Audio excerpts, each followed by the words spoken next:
Y'all know what it is. It's the usual suspect 650-50 draw. Buy your tickets now for your chance at winning half the pot. Cash App, $, usual 50-50. Tickets are on sale for $10 for one, $20 for 3 tickets, and $50 for 10 tickets. Put your desired amount, name or alias, as well as your email address, and your tickets will be set. We announce the winning ticket numbers every other Friday on Supreme Beats Boxing Talk Bullshit on the Beltway, 8:30 p.m. Eastern Time. Remaining proceeds will go directly to the LDBC meet and greet in Las Vegas. Shout out to the LDBC. And remember, it's a usual suspect day. Y'all know what it is. It's the Find the Boxer game. Purchase a box for a chance at winning $500. One of 54 boxes has a missing boxer inside. Purchase your box or boxes by Cash Apping, $, usual 50-50. Include your box number, name, and email address. Your box number will be confirmed and sent directly to your email. Each box is $20, with a 1 in 54 chance of winning. Remaining proceeds will go directly to the LDBC meet and greet in Las Vegas. Shout out to the LDBC. And remember, it's a usual suspect day.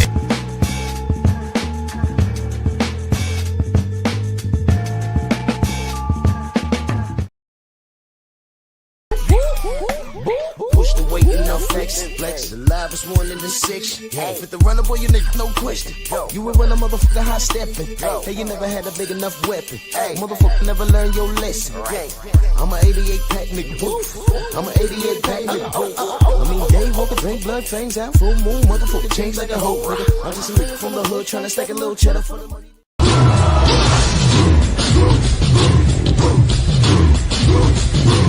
Yeah, go on!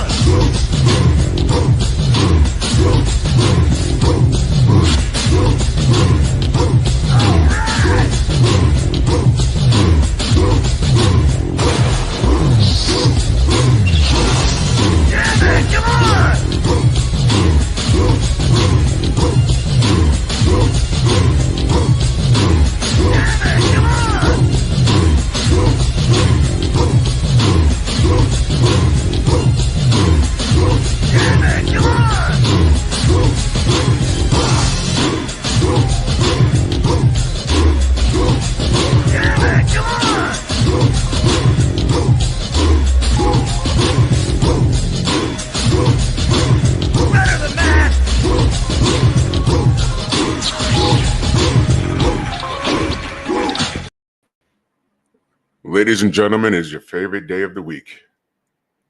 It is Monkey Tuesday!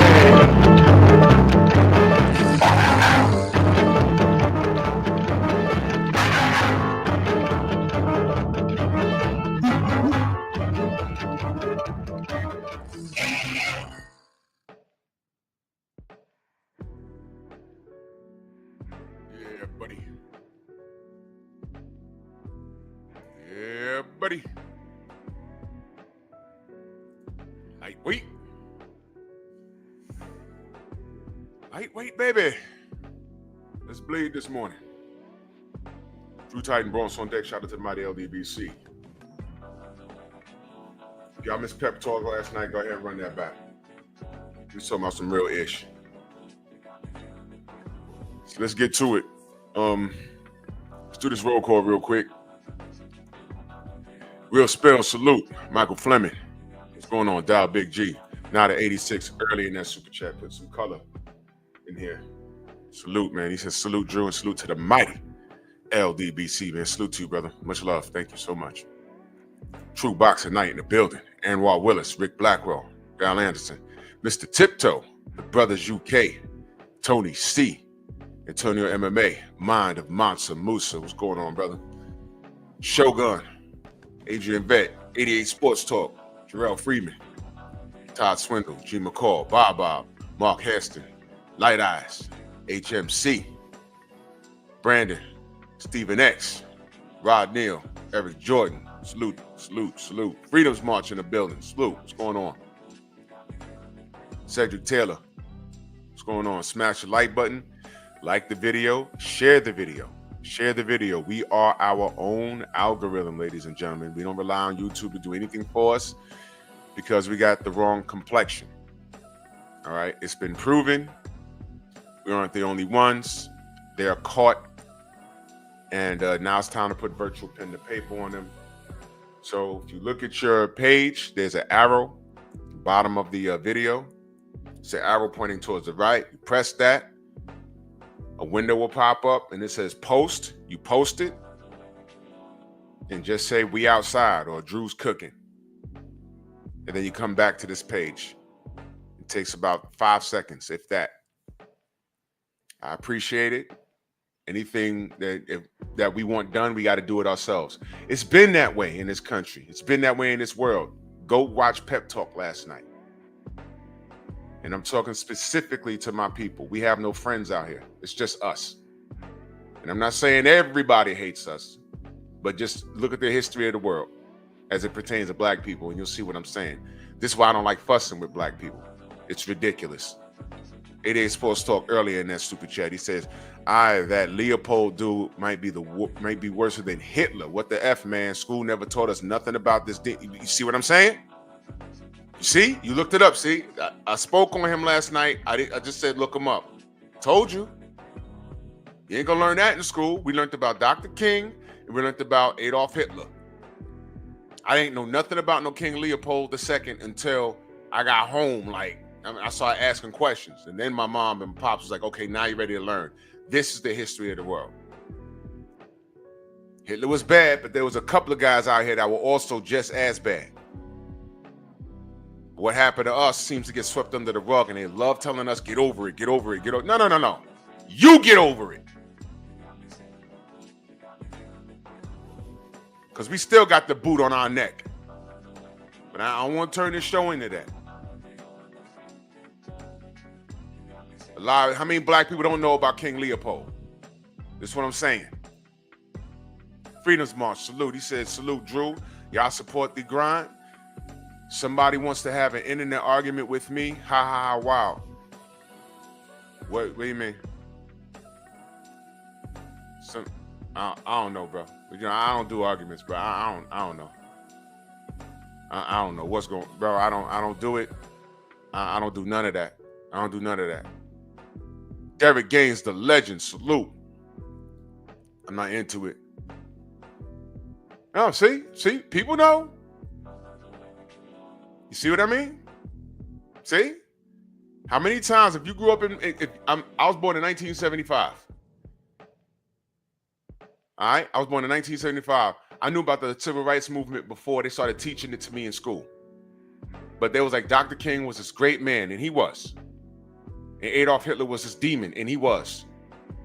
They never talk about that fool King Leopold, man. Ridiculous.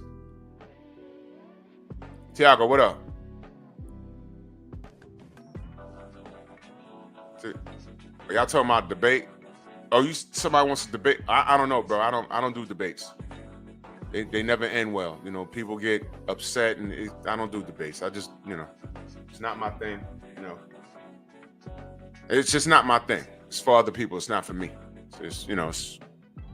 I like having conversations. You know what I'm saying? Like, I'm opening up the panel today because I want to ask y'all the same question. On this Monkey Tuesday, episode 19, it's fight week. What do you want to see happen this weekend and why? It's what do you want to see and why you want to see it. I don't want to debate it. I just want to know what you think. That's all. Andrew Gray, salute. You know what I mean? Hey, it's what it is.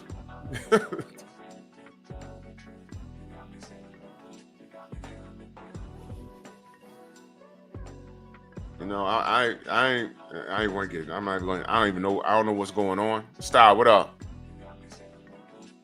Yeah, I don't know what's going on. I don't get into that.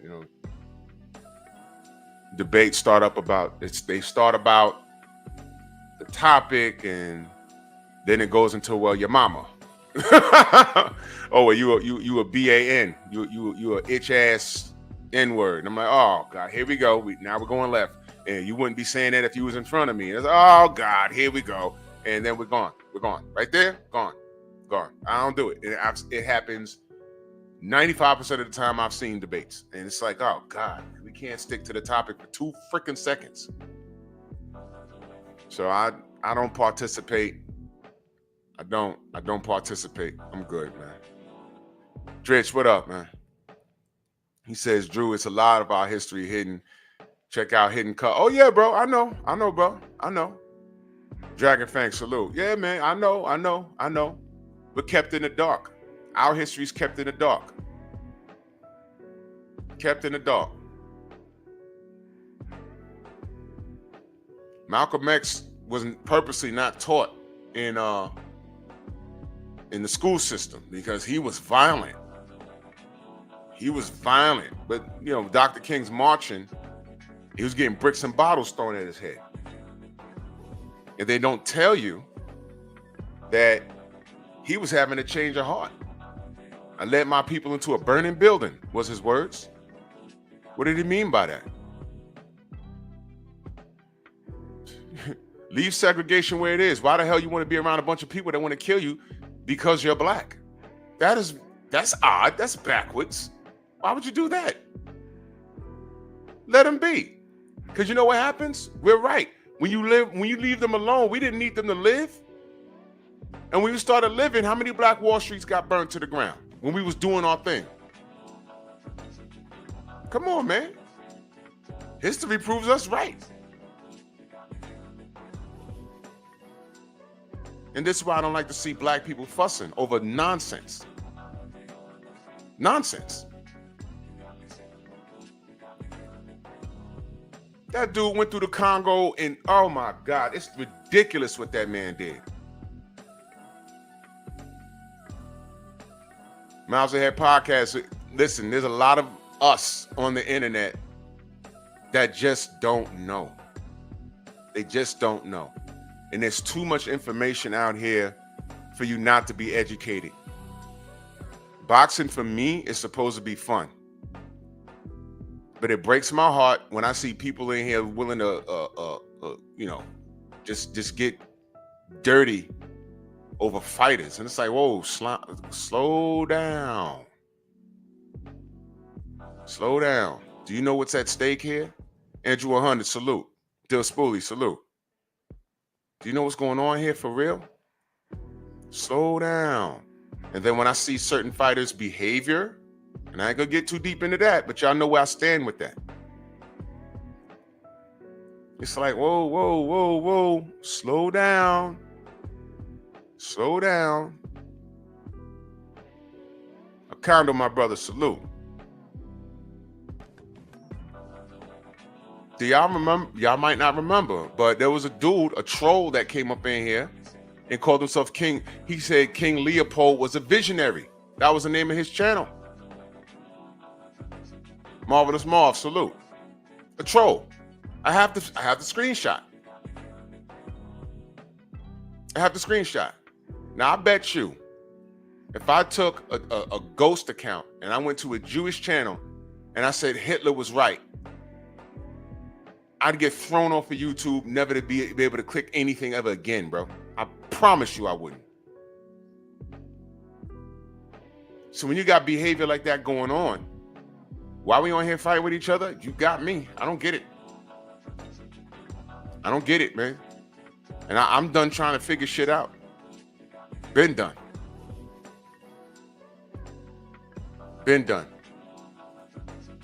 KP from KC5, my brother, in that super chat, he said, reviewing your content from last night, King actually assisted in killing black businesses by integrating.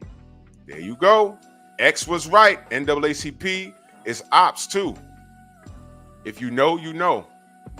Brother, they ain't ready for that conversation. And that's why Dr. King, when I say, see, I'm keeping it light, KP. I'm keeping it light. Dr. King, before the bullet, was having a lot of, he was fighting a lot of things in his mind. Like, oh my God, what am I doing? Integration was not good. Should have left them alone. Jose, what up? In turn to MMA, what up? Yes. Integration, you killing black businesses, and that's what I was talking about last night. Every movement that black people did, nobody F with us. We were by ourselves. You know when they jumped on it? When we started getting results. We shouldn't have called civil rights. We could have called it, we should have just called it what it was, the black movement. That's what we should have called it. And if you don't know, I'll say it again. I ain't gonna get into it, bro. But Felix Terhina, whatever his name was, the Mexican dude, he told us the black man's fight is not my fight. Let them fight their own battles. While we was trying to fight for civil rights, the 60s, they were fighting for the right to become white because they wanted the same rights as white people wanted or had. And they said, nah, let the N-words deal with it. Their fight is not ours. We're not them. We got our own thing going on over here. Okay. We all laughed. Well, I didn't laugh when Mikey Garcia got beat up by Errol and he went to the hospital. And he put his medical records up to show that he was okay. But I'm looking. I said, it says ethnicity. It says white. The hell is that? Is that a mistake? No. Because I remember that thread. People was like, no, we're right. We're white. Huh? What?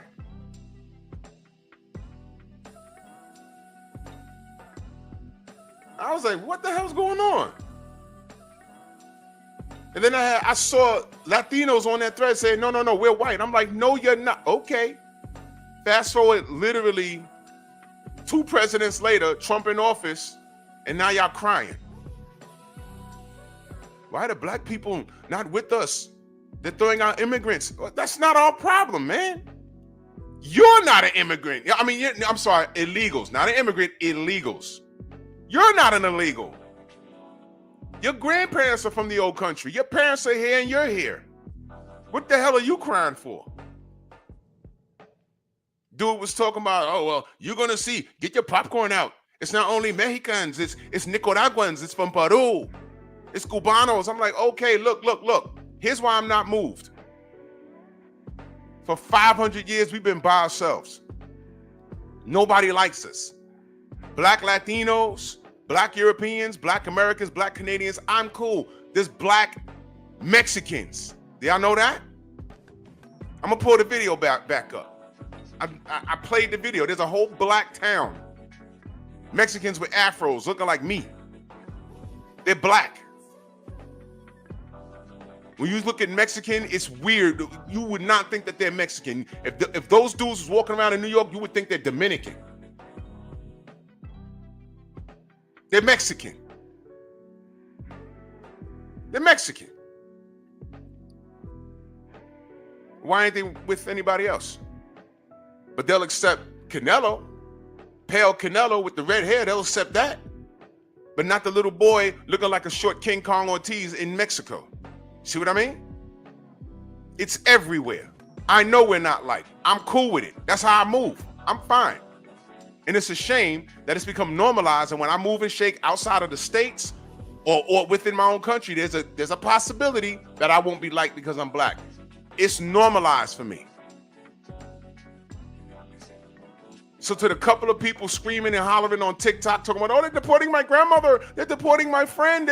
Listen, it's been done. Because y'all are worried about y'all. I ain't hear y'all say anything about the goddamn Haitians getting deported.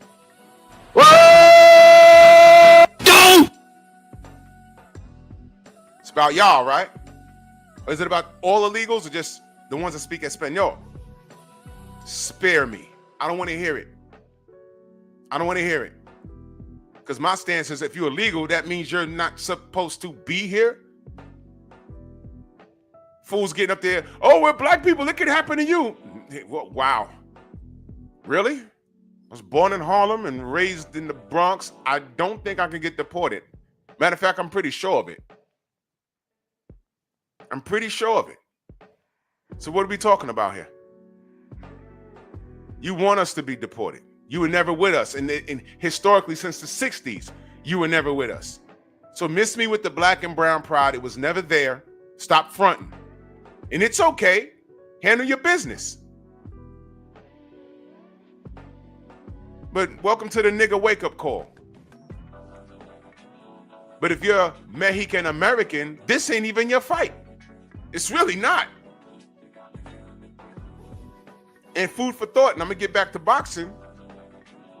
Y'all heard about what happened in Colorado? How they ran up in a whole housing complex and took it over? Well, the ringleader was some 27-year-old Nicaraguan dude. Guess where they caught him? Right here in my borough, in the Bronx. He was up here trying to do the same thing. And guess who told on him? University Avenue, I think they caught him. Guess what neighborhood that is? That's a Latino neighborhood up there. I don't live far from there. Well, I'm far enough, but I know that neighborhood very well. And everybody from the news, they threw the mic in front of him. They said, oh, man, that's the guy from Colorado. They said, man, there was a lot of weird things going on here, man. He said, dude was like, I'm about to call ICE myself. Dude had a Puerto Rican flag tattooed on his neck. Puerto Ricans are American, by the way. But I'm saying, any Latino I know in this city was like, nah, get them out of there. Hey, ain't he from your grandparents' country? I don't care. Why do you think my grandparents came here? I know what goes on down there. They told me. Don't want them here.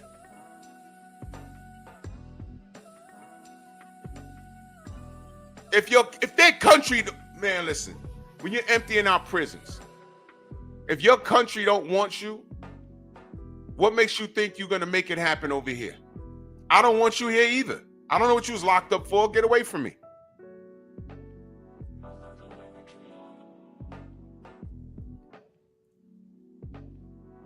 Man, all right, I'm saying too much. Let me get back to boxing, man. KP from KC5, salute. He says, Drew, when the NBA comes out with 3-on-3 ninjas, gonna love it more than the big three. We're cooked. Do y'all understand what KP just said? Because I understand, and I got to tune into my brother Ticket TV. Salute to my brother. There's a problem with the NBA players. I know the general put out some videos. Players are not playing to their best capacity. If the NBA, I heard the NBA during this All-Star, they're going to start doing one-on-one during All-Star weekend. Y'all know Ice Cube started the Big Three, right? We supposed to support that. That was a black-owned, black-operated business. We supposed to support the brother Cube in that, right? Now, if the NBA does something remotely close to that, they might do something called the 2-on-2, the duos. Y'all gonna tune into that?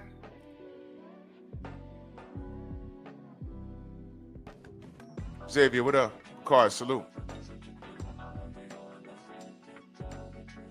Jeff Spark, my brother, salute. If I miss you in the chat, know that I love you. Intelligent Savage, salute. Big Joe Townsend, salute. Jose, what up? If I missed you, brother. So I'm so far removed from this nonsense. It's crazy, man. But anyway, let's get to it. What do you want to see and why?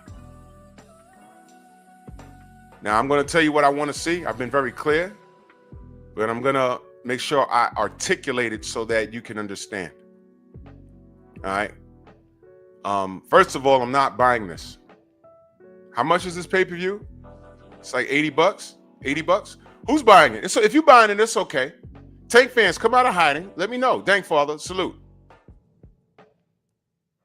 If you're buying it, let me know. It's okay. I'm not buying it. I'm not buying it.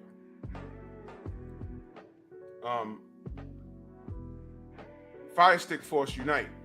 Activate Interlock. Dynatherms connected. Infracells up. Mega thrusters are go.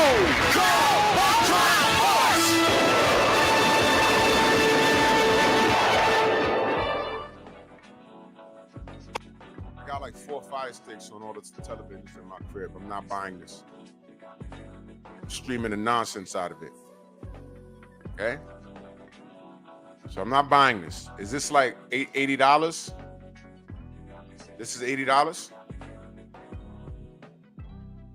Okay, so I'm not buying it. So let's just do that. All right. And salute. Oh, my brother Gus. That was from last night. I spoke to him last night, man. Salute, brother. Gus. What is going on here? Salute to my brother Eric Jordan. Heavy in that Cash App. Yeah, my phone moving slow. What the hell's going on here? There you go. Greatest upset, Ninja knocking out Tank, the Monkey King. Give power to my nigger sword! He said King realized that his dream turned into a nightmare. He did, bro.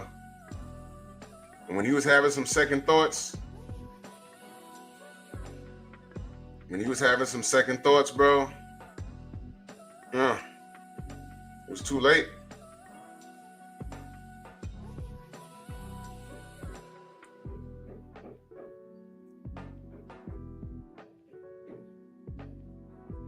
Hold on a second, y'all.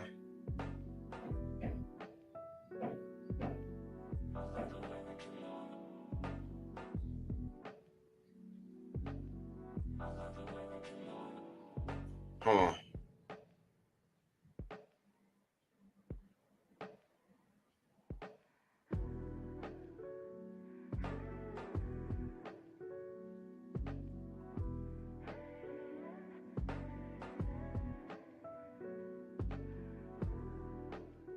Sorry. Yeah. So, Gerard Harlem in the building. $80. Peter the Great said $80. Detroit, BC, what up? $80. Y'all pay for that? I'm asking. You might. Shy AI. He says Tank and Roach is good. Okay. I'm gonna open up the panel. Y'all let me know.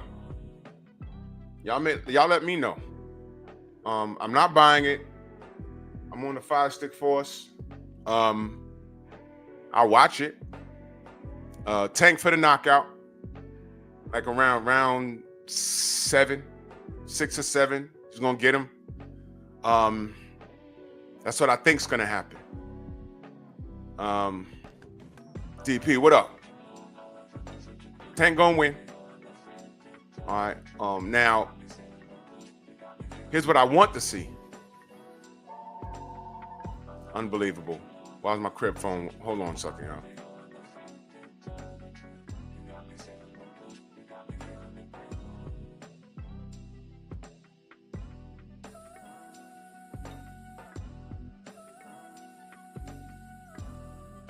Yeah.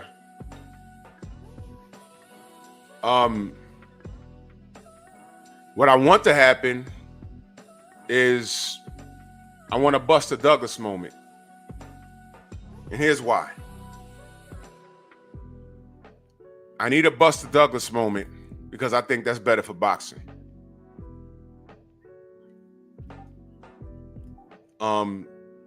Seriously. No joke. I need a Buster Douglas moment. Here's why. That'll shake up the world. It'll be an upset. It'll be upset of the year. And here's what I think would happen. Now, I need you to listen to me carefully. I think that'll put Tank in a different mindset. I think, I could be wrong, I think a loss to that magnitude will light a fire under him. And I think he will attempt to go on an absolute tear. That's what I think. I think a loss to Roach, if Roach has his kryptonite, If it's just something where Roach just sneaks one in and catches him with something, he don't recover, I'll take that too. But if Roach is his kryptonite, like Antonio Tarver was Roy Jones' kryptonite, because Antonio just had his number. There was nothing Roy could do to beat that guy. There was just something there, right?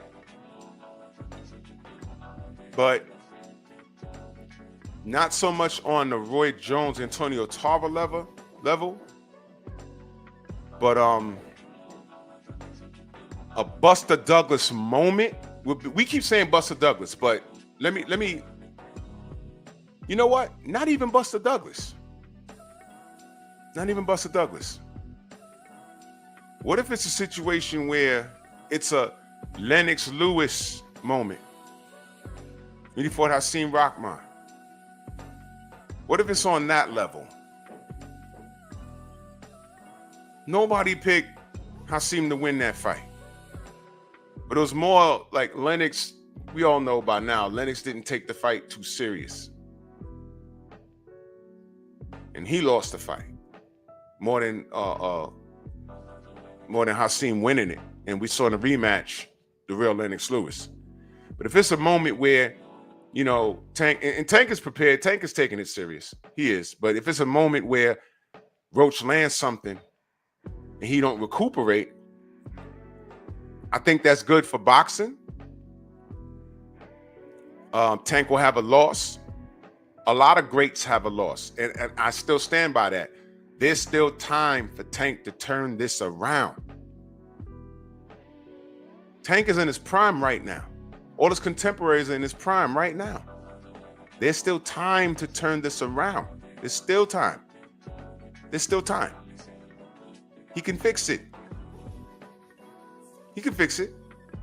So I don't mind.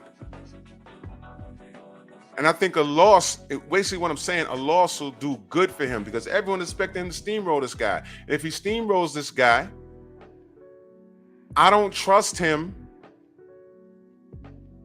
to do what he's supposed to do as a top competitor of the sport. Does that make sense? I'm not clowning this morning. I don't trust him to do the right thing. I really don't. But a loss, I think, will set him off. I'm giving him the benefit of the doubt. A loss will set him off like, yo, I can't believe that happened. I'm better than this guy. And I think he'll be like, all right, you know what? All right, now I got to get this back, and now I got to do this. Yeah, okay, well, now you got to do it. You can't do it retiring in 2025, man. I'm not even going on he need to be humble. No. No, I don't like telling black people they need to be humble. I like to say they need to be awakened. This could be an Anthony Joshua moment. When AJ lost to Ruiz, what did he say? I'd rather have lost to Deontay. Exactly, stupid. It looks better.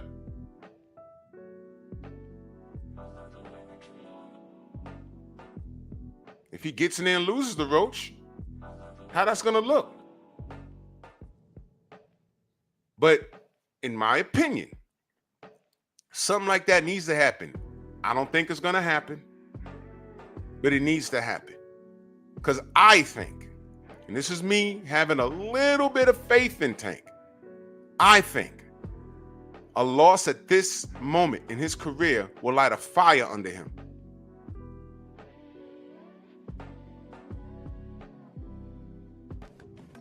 Now, let me ask the Tank fans something. Would you rather see him lose to Lamont Roach or have lost to anyone of his contemporaries? You know what I'm saying? What if he is what if this is a AJ Ruiz moment? It's like, oh man, him? I'd rather that there'd been Devin or somebody. Shakur, and I know y'all laughing, oh, Shakur can't crack or whatever. You never know. We just saw Jaime Munguia get stopped by a dude that no one picked him not only to win that fight, But by knockout?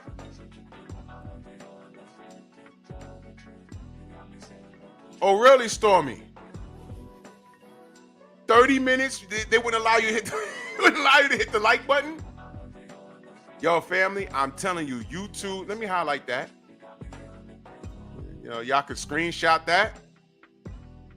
I tell y'all, when I say like and share the video, this is the simple things that YouTube does. Now, I've never heard this before. No one has ever had a problem hitting the like button. Now, when I'm telling people to like the video and share the video, now Stormy got a problem hitting the like button. Ah, that Miguel, I'm telling you. Miguel! Okay. Miguel, I'm gonna make sure your grandparents get deported. I don't care how many bananas they picked. You and your flag, get out. Clown. It's how they do me, y'all. I'm telling you. Anyway.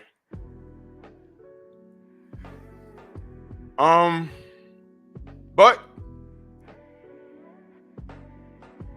well, I'm gonna drop the link. And that's how I see it, you know. Tank gonna win. I think he's gonna stop Roach in about 6 or 7 rounds. But I think a loss will be greater for the sport, and I think a loss will be good for Tank mentally, and I think that will mature him. Every time Lennox Lewis lost, did he not come back better? That's why I respect Lennox Lewis. When Lennox Lewis was interviewed, he said after every loss he had, those mistakes were corrected before I even left the ring. So he said, I'm gonna get that back. That's why Lennox Lewis he's one of the all-time greats, man. You can't talk bad about Lennox at all. Nothing. I don't look. Y'all might have to do some digging or whatever, but I can't say anything bad. I can't think anything bad about Lennox Lewis' career. I can't. You know why I hated him? It had nothing to do with nothing. It was a competitive hate. You know what I'm saying?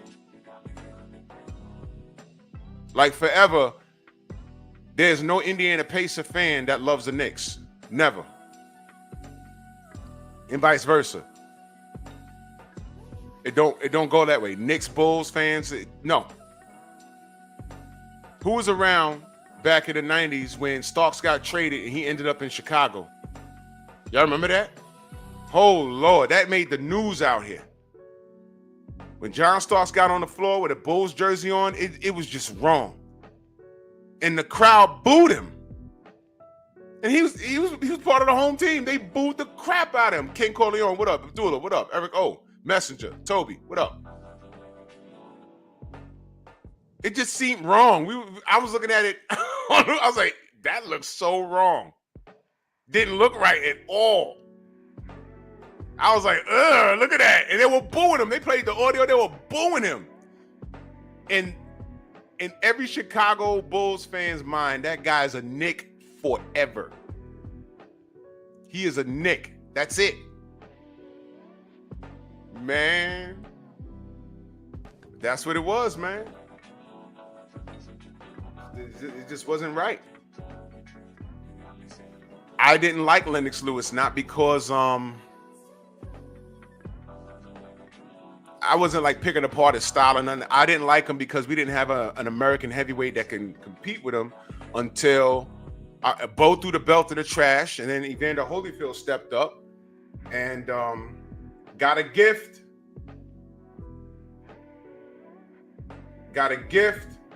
And because I thought Lennox won that fight. And then, Lennox got the nod in the second fight. Lennox ain't duck no smoke, man. Crazy stuff, man. Crazy stuff.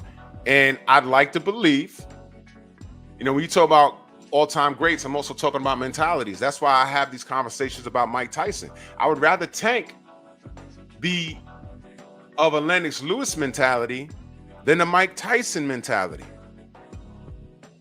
Because Mike Tyson says he sees a lot of Tank in him. And I said, no. You don't want that. You don't want that. Not that.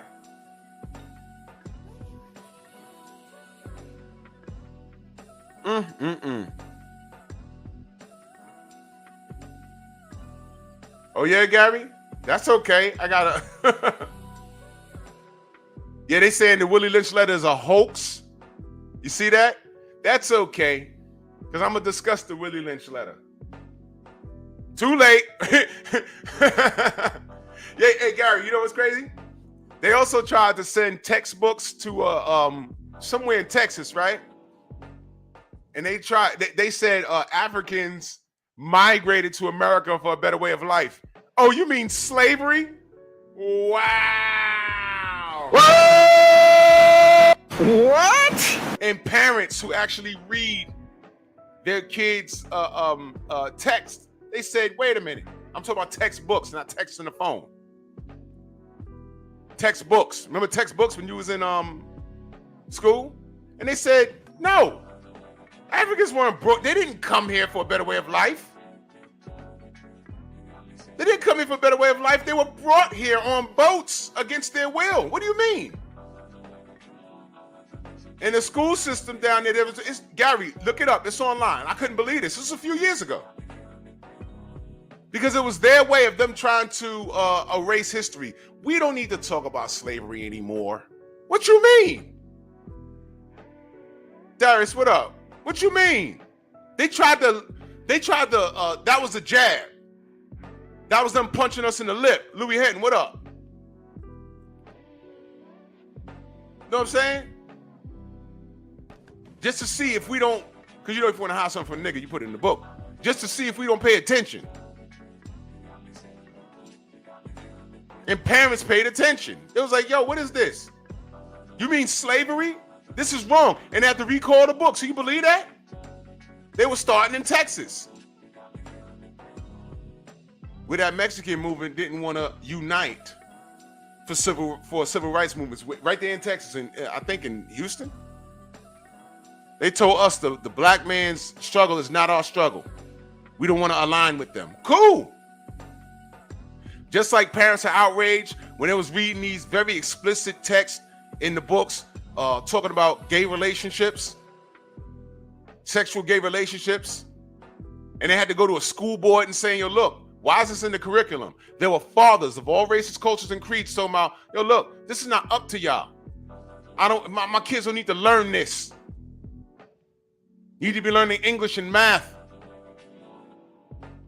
Where in the curriculum does my boy need to know about gay sex? Y'all better get to the polls and vote for everything. Not only the president, your local councilman and everything. There might be a perv in there. And what happens is they slip these little laws. When you don't vote, they slip these little laws into it. Y'all go look up Tiara Mack up in Rhode Island. She's part of that broken risk community.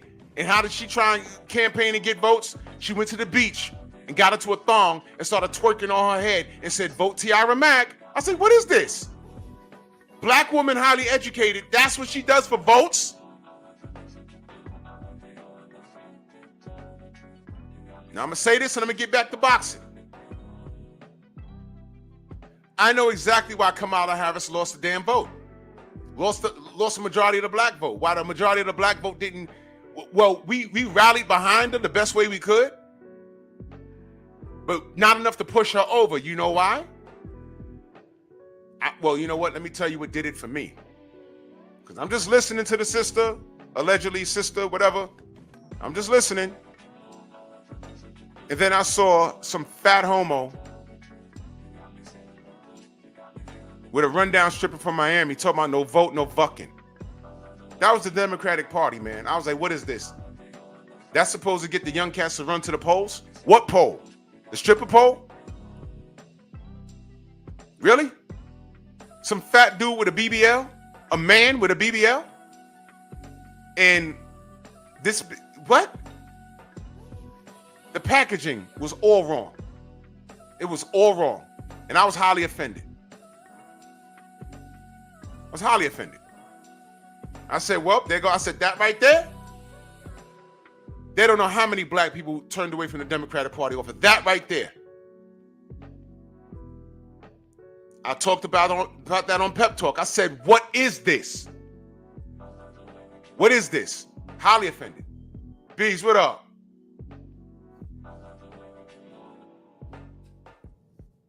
See what I mean? But that's Pep Talk. Go subscribe to the Painful Excellence podcast. Go subscribe to my Patreon. Yeah, Mr. Shelton, Gilbert Arenas. You don't even play like that, bro. I was like, what did he say? Did he say he likes Saucy Santana's BBL? Bruh, stick to jump shots and pulling out guns in locker rooms. Yeah, I know what happened to you, bruh. Lost your NBA career over nigga nonsense. Yeah, Jose, yeah, Trina. She ain't had a hit since 1998. You know now. Now she talking about no vote, no fucking. Get out of here. Kitty cat the size of the Grand Canyon. Not even a kitty cat. It's a saber tooth because it's old and extinct. That was supposed to get us to the polls? The representation was messed up. And I said, they're going to lose. Because of things like that. But whatever, man. Whatever. Well, back to boxing. Here's a link. All conversations welcome. Please, refrain from the cussing and stuff like that. Let's be respectful to each other. All opinions are welcome. I just want to know, who you want to win and why. I was very clear on my reasoning. I think an L for Tank will actually be good because I have faith that he'll rebound and go on an absolute tear. And I'm not saying he'll win all of his fights moving forward, but some of the best. Isn't Rocky about a comeback story? You know what I'm saying? You take a couple of L's and you come back. Lennox Lewis. I mean, please, no one picked Oliver McCall to beat him, and he spun him out. But he wanted that smoke, but you know what he did? Lennox Lewis, the rematch, there was like a year in between the rematch, right? Lennox Lewis changed trainers, and he got to work. He said the mistakes were corrected before I left the ring. And I hear that. The mistakes were corrected before he left the ring. And so what he did was he ran, I think, didn't he get Emmanuel Stewart after that? I think, Stormy, after the McCall fight, that was when he went and got Lennox Lewis? I don't recall. But Lennox was about his career. He was about being the best. That's why, listen, there'll be no Lennox Lewis slander on this channel. That man did his thing. Yeah. Oh, he did. Okay, y'all. Thank you. Yeah. That's what he did. Well, link is pinned. Y'all can pull up. But I think a hard fight, a loss will do Tank good because he'll go on an absolute tear. And I'm not talking about nothing else. I'm not talking about his behavior outside the ring or nothing. I want to leave that alone. I'm just saying I think it'll be good for him. It'll be good for him, and it'll put him in a different mindset. Sometimes people need to wake up. You see that in a lot of fighters. They be like, yo, look, I went in the ring, and I took it for granted, and I know I'm better than this. Thomas, what up? I know I'm better than this. A lot of, that happens. There's still time. There's still time for him to fix it because right now, he's not a Hall of Fame fighter. He's very celebrated. You see it. You see his fan base celebrates him. I guess that's cool. His fan base, if Tank don't care about belts, his fan base don't care about belts. If Tank don't care about legacy, his fan base don't care about legacy. If Tank says 140 is too big, his fan base says 140 is too big. And Tank turns around and says, I want to fight El Rayo. El Rayo's a good fight. But then I'm like, wait a minute, El Rayo is 140 now. Oh, well, what happened? Okay. or we were going to entertain a rematch with Isak Cruz. I don't even know how true that was. I said, wait a minute, Isak is fighting at 140. And then he fought Aurelio and lost. And you see what I'm saying, y'all? So that's what I'm saying.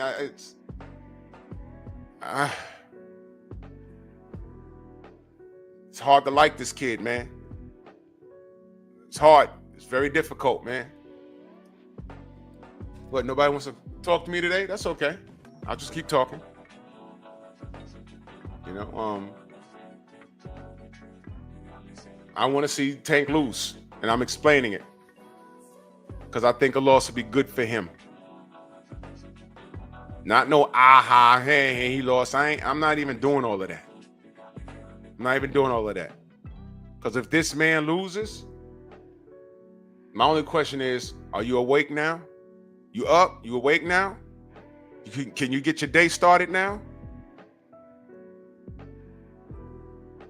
Can you do it? Are you done now? You done playing? Okay, now get it right with Lamont. All right, get right with Turkey and see what you can do with your contemporaries. Tell Turkey Al-Sheikh to reach out to Lomachenko again. Whatever bread you was offering, apparently it's not enough. I know Lomachenko says, oh, money don't move, Lomachenko. Okay. How's $10 million sound? Right.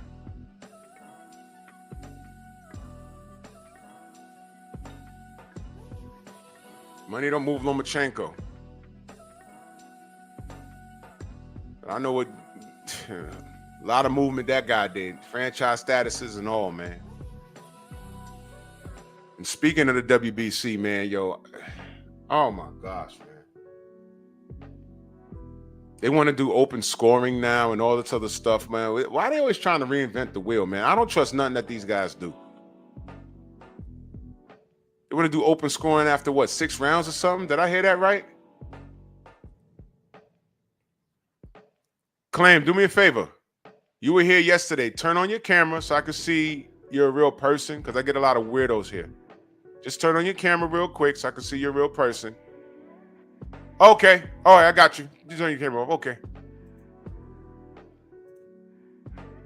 All right, now. You're on. Hello? Yes, sir. Yes, sir. Yes, sir. Yeah, I just want to make a couple comments Go ahead, bro. about the fight with Gervonta Tank Davis and Lamont Roach. Yes, sir. Now, I've been seeing a lot of commotion amongst the masses about this fight. That it's not a good fight. That this ain't worthy of all the talent that Tank has and all that other stuff. But I think this is a perfect fight for a rebound to get rid of this guy. Then we come and go get the other guys. This is what's supposed to happen. Listen, everybody duck Tank. Loma duck Tank. He said he has family issues or some shit like that. That he's taking time off boxing. Okay, Tank can't help with that.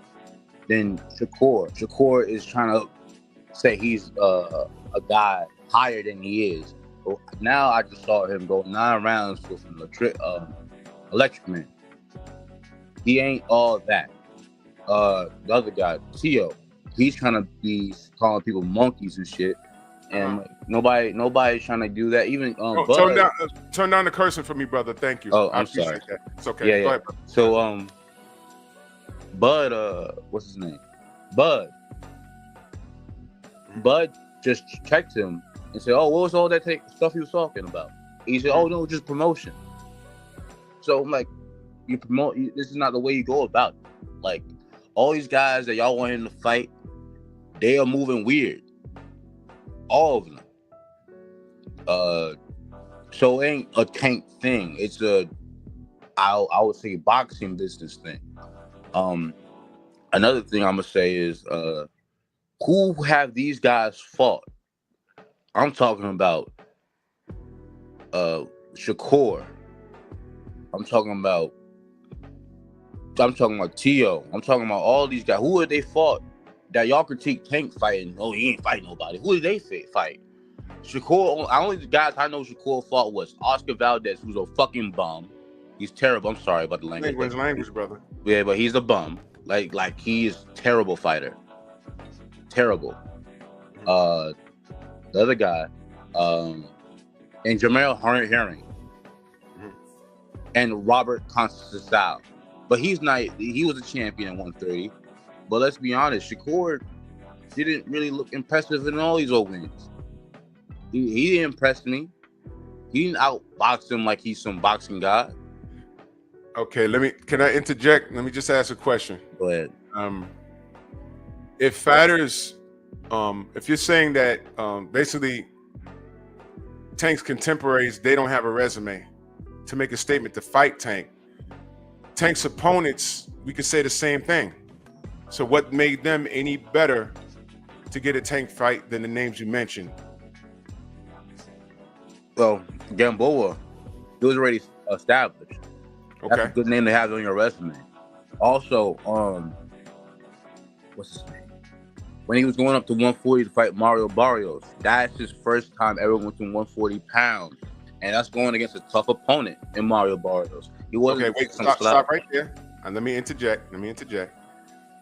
When he went up to fight Mario Barrios, which I gave him full credit for that, there were two fighters up there that were in my opinion, were better opposition. One was Regis Prograis, who was literally calling Tank's name, and the other was Josh Taylor. So as it pertains to 140, in my opinion, Mario Barrios was the easy route. Josh Taylor was that dude, because I think at that time Josh Taylor had a win over Regis Prograis. Why didn't he go up and fight Josh Taylor, in your opinion? Okay, this is his first time fighting at this weight class. Okay. If I'm going to fight the world, this is my first time fighting at 140 pounds, right? Right. And I have a list of names. I'm not going to outright fight the champion. I haven't tested my waters yet. I'm gonna fight a worthy challenger who is, well, he had a regular belt, Mario Barrios. He had a Reggie belt. Okay. And that was decent enough for me and his fans to think, yeah, this is a good opponent. Okay, let me ask a question again. So, well, let me just I'm gonna ask a different. Well, okay. So you don't think it's good? It would have been you think it would have been poor judgment going up in weight and fighting a champion at a new weight class? You don't agree with that? No, I think it would be poor judgment to fight someone that's been already tested and dominant as much as a Josh Taylor or a Regis Prograis. Well, Devin did it. When? Devin did it. First in at 140, he fought Regis Prograis and took the belt. He fought Regis Prograis at 140. Yeah. And, well, first fight at 140, he fought Regis Prograis and beat him convincingly and took the belt. I don't see why Tank couldn't have did that. He has all the talent in the world, right? Because, well, yeah, that's true. But let's be honest here. Those guys outweigh him by 20, 30 pounds. Well, so did Mario Barrios. That's true. But that's his first time going to 140. He's fighting a worthy contender who's decent enough, good enough to cause him a challenge himself. And we've seen it at 140 that Tank, I thought he was comfortable. I thought he looked good. But he himself has said, like, he didn't like that. He didn't like that. I thought, well, you know, what he says is what he says, but I thought Tank looked great. I thought he looked great. Now, how he felt is how he felt. But I don't think size was the issue there. I really don't think so. I think the styling and competition, I think that was the problem. I think Josh Taylor provides different looks.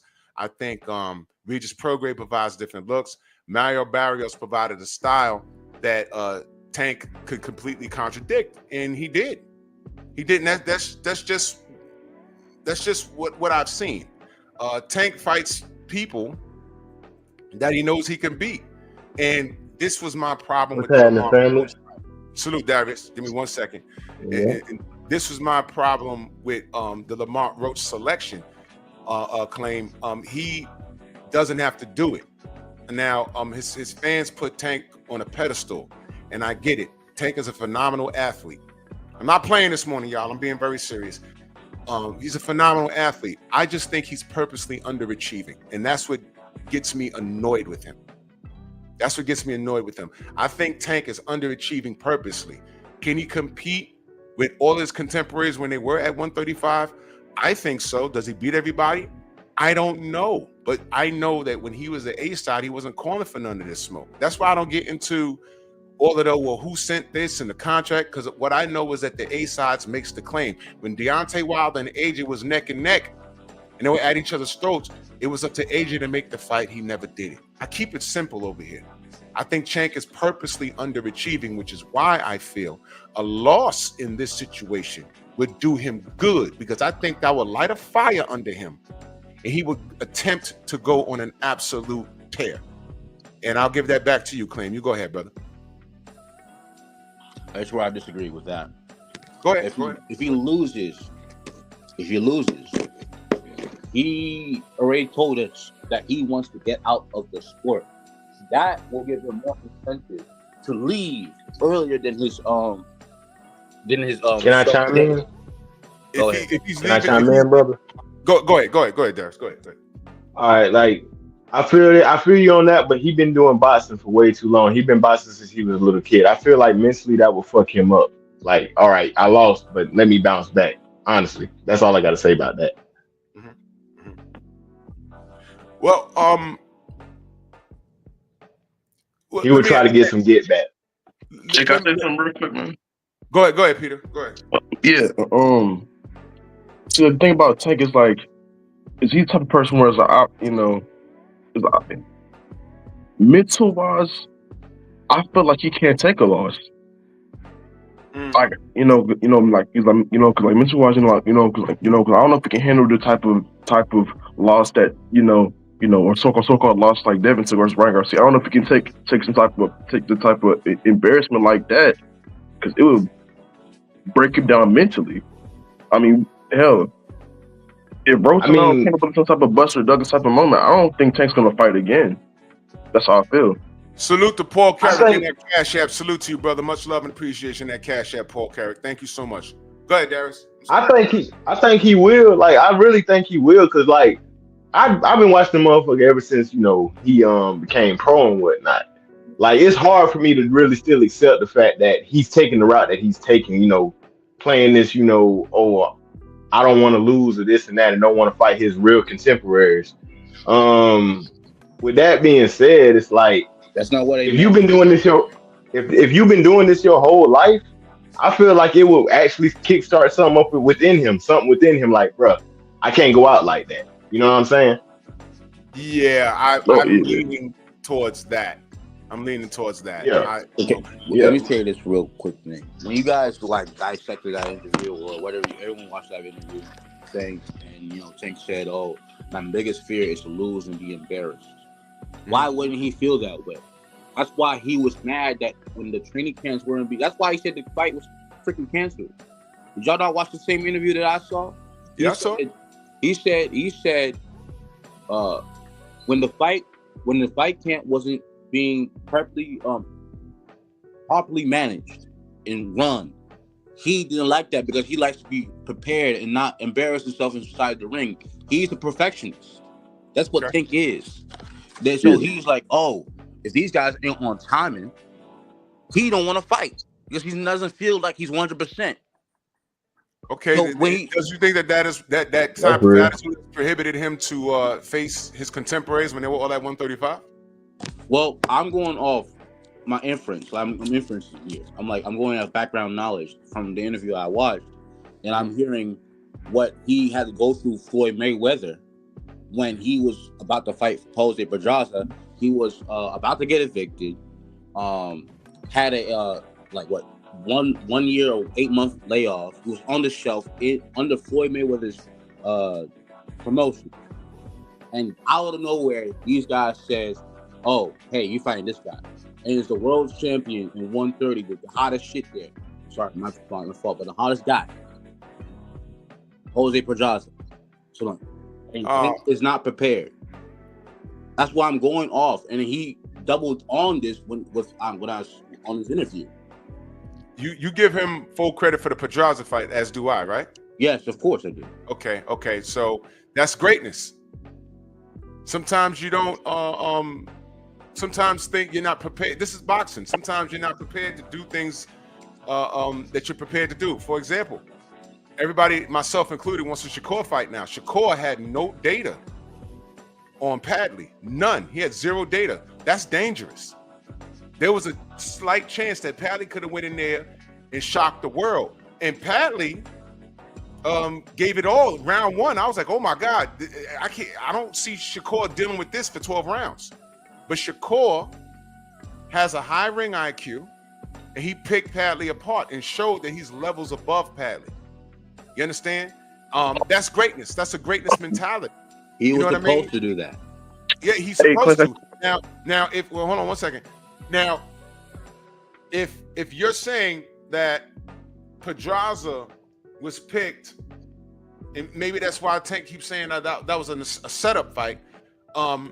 If you're saying that he was picked to upset Tank, I disagree, because they were already investing a lot of time and money in a Tank. That wasn't a setup fight. That was a showcase fight to show how great, not good, but how great Tank Davis is. And he prevailed. He beat the crap out of Pedraza. It wasn't a setup. Yeah. It wasn't even close. Tank showed greatness. He's like, all right, if it was a setup, all right, this is what we're going to do. And he showed Pedraza who's boss. I am the boss. I am Tank Davis. That's what he did. So I don't, I'm having trouble understanding everything that happened at 135. I'm having a lot of trouble. There was a lot of belt movement going on at 135, and not one time did Tank intervene. What Tank gave us at 135 was, I'm not even going to count Ryan Garcia. That was a catchweight. He gave us Hector Garcia. He gave us Mario Barras at 140. He gave us Rolly Romero. But what he didn't give us was Devin Haney. And Devin Haney, being with the WBO and the WBC trying to freeze him out, he still became undisputed.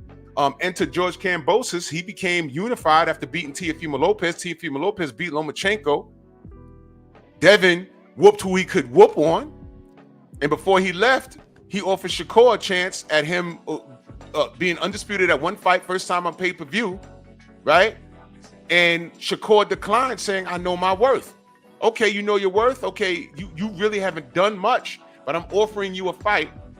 First time on pay-per-view for all 4 belts, and I'm being drained.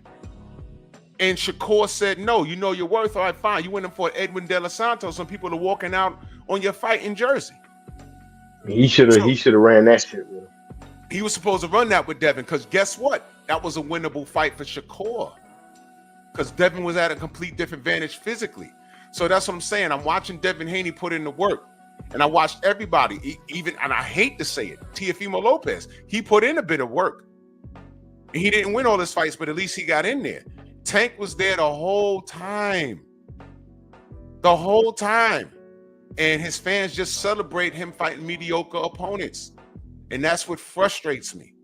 That's why that would drift me away from being a fan of him. That would drift me away. I think a loss, in my opinion, a loss would set him off, and you will no longer hear if he's mentally strong.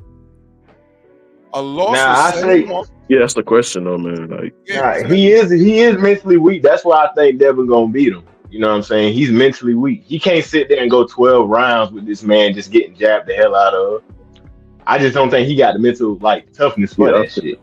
I want to see it. Yeah. I mean, I don't want to talk about the Devin thing anymore, because Devin's all the way at welterweight, and Tank's family was on here yesterday, and he said Tank's not really he's not really a big guy. He just got a big head. Those are his words, not mine. But I think Tank is sufficient enough to compete. I think so. I think he's sufficient to compete, and I just would like to see him do it. Even listen, you can still go to the Hall of Fame with losses, man. Your favorite fighters in the Hall of Fame with an L.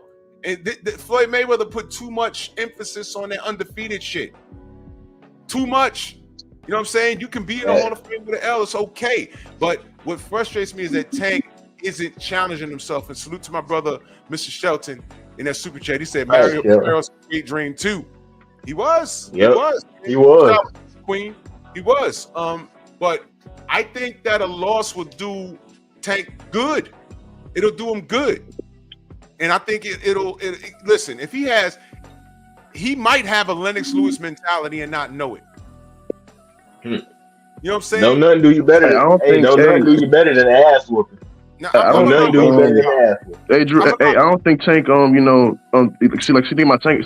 See, it's like the talent is there, but I just don't think it's like it's like the self belief isn't there. That's what I think it is, man. I disagree with that. Let me ask y'all a question. I know I'm a lot older. I know KG, my brother. He's my age, around my age grade. And y'all ain't got a front. Y'all ever had a bully in school when y'all was younger that y'all just wanted no smoke with? You're like, oh man, I hope he ain't looking at me today. That type of thing. We used to jump in. That's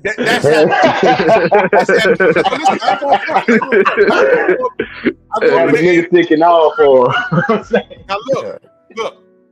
One day it was my turn. One day it was my turn. And dude, man, once upon a time I was real short. And this kid was like, he's one of those overgrown kids. He was our age, but he's like 6 feet tall, and we like in 4th grade.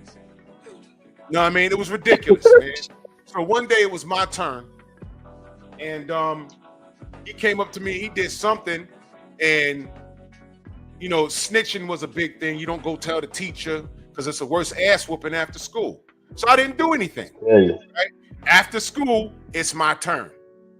Right? So now he grabbing me and whatever, and I'm like, my heart racing, whatever. And I just, the adrenaline hit. And I said, F it. And I little macked him. Y'all know what little macking is? Y'all remember Punch Out? And I jumped up and I knocked out 2 front teeth. I still got the scar on my knuckle. It keloid up on my knuckle. And I punched Danny. I just name dropped him. It's amazing because we're good friends now. But I knocked out his 2 front teeth. Bing! That's how it started. Knocked him out. Your best friends is niggas you done ran it with. He fell on the floor. And when because it was after school, it was still on the property. And who the teachers go grab? Me. And it's like, man, I ain't bully. Y'all know he's a bully. I ain't starting no trouble with his big ass. But he turned into a kitten when I hit him. I think that a loss for Tank will give him that similar feeling like, yo, my God, I can't believe this, man. This ain't me. Nah. Let me show the world who Tank Davis really is. I think he'll stay in the gym. He'll change his approach on how he deals with interviews. I think he'll be a rejuvenated human being. It'll make him better. Right. Sometimes losses make you better. It's called failing forward. Believe it or not, y'all, this kid get on my nerves because I expect greatness from all young black fighters. I expect that. I expect nothing but excellence. And I think he's underachieving. And I know he's better than that. That's why I lean on him so hard like the way I do. Because I hate how he behaves. And I know he's better than that. But let me give it to KG, my brother. What's good, man? What's going on, fellas? What's going on, chat? Hey, to what y'all fellas were saying, I think it's a thin line. I understand what Drew is saying. He should take, he should take a loss and bounce back, because that's the true definition of, self-development. You got to go to ground zero in order to, determine if you're gonna build yourself back up or not. And how you gonna know? Right. You know what I'm saying? Like, I drove forklifts for X amount of years. I don't do that shit no more, but I drove forklifts, and I used to tell people, I said, you're not a real forklift driver until you drop something. Because it determines how you drive after that. Because I done seen plenty of guys drop something, and then they get back on the forklift, and they drive scary as hell. You know what I'm saying? They're never the same. So me... That's how my little brother was. Yeah. So me, and look, I had a little brother, too, that told me, bro, I'm a beast on the forklift. I said, you ever drop anything? No, because I'm a beast. I said, bro, I can probably cancel out anything that probably anybody's ever dropped that should damn shake any soul out of your body or don't tell you you're going to keep doing it. I dropped a submarine missile. Damn. I dropped a submarine missile, and we had to wait three hours before EOD came out to test it to see if it was going to go active or not. They said if I had dropped it from a foot higher, that bitch would have went live. If y'all had ever seen or seen a moment where something has transpired and everybody on the spot froze, that was that moment. Everybody froze. You know what I'm saying? So I say this with Tank, it's more so embarrassment than a loss. Because I think he can take a loss and the dog is going, you know what I'm saying, that fire that we're talking about can come. But if he gets embarrassed in that loss, Tank will tuck tail and we'll never probably see Tank again. Yeah.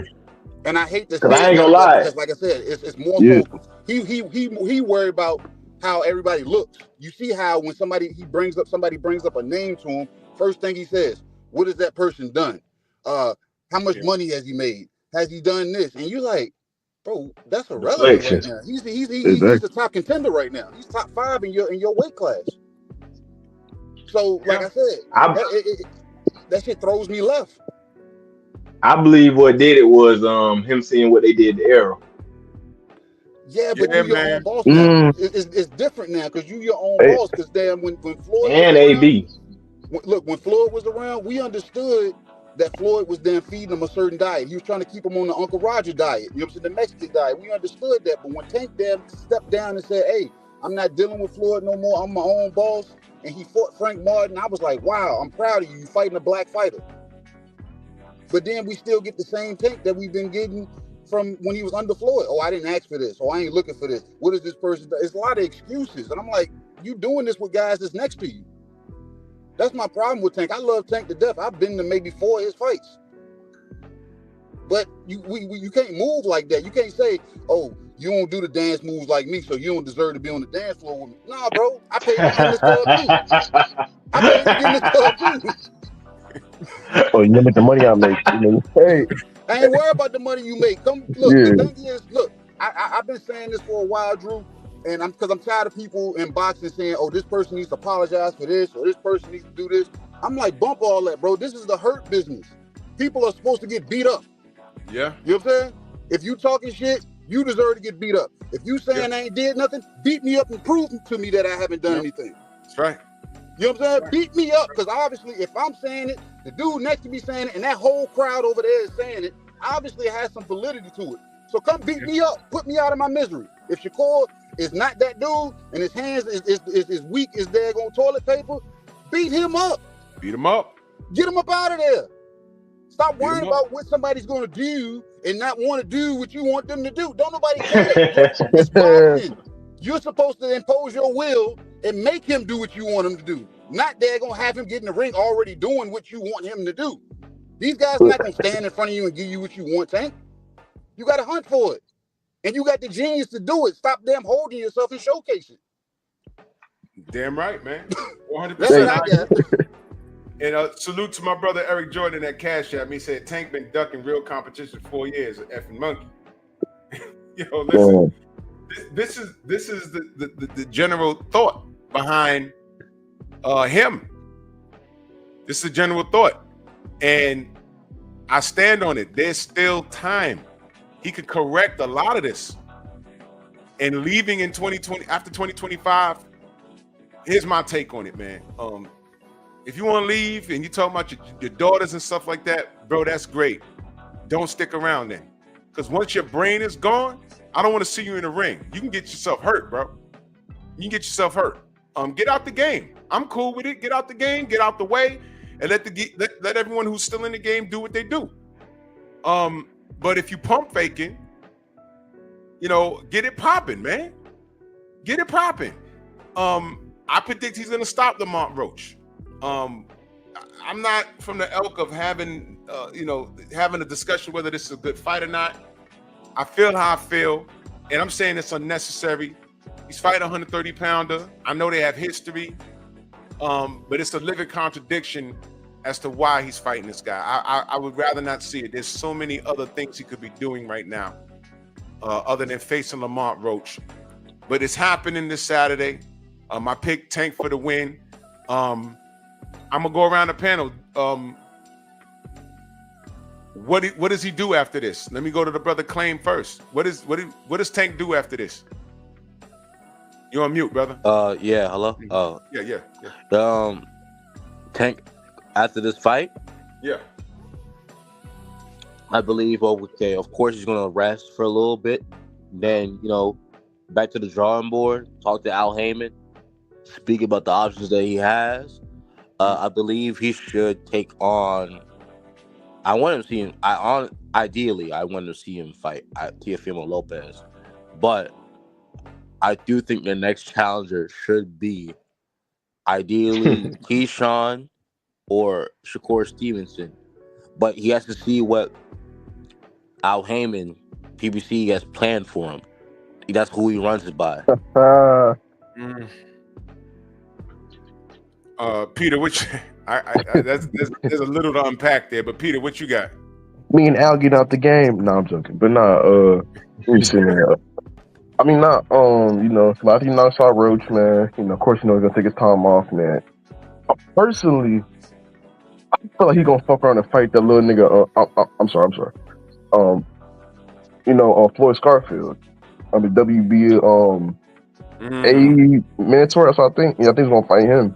And then after that, it's up from there, man. I think, well, because one thing about the Shakur fight, you know, does Eddie Hearn want to mess around and, you know, just let him go ahead and, you know, do that fight and make it, you know, on both sides, really, though, you know, because I haven't really seen Eddie Hearn work with Al Heyman before, man. So, you know, it's kind of like, but I mean, hey, man, you know, Turk got the money for it, though, man. So, you know, hey, we're going to see, money talks, though, man. So, money does talk. Fights Floyd, I mean, I see the name floating around. If he fights Floyd Scarfield, that goes back to what the hell does that kid do to get a Tank fight?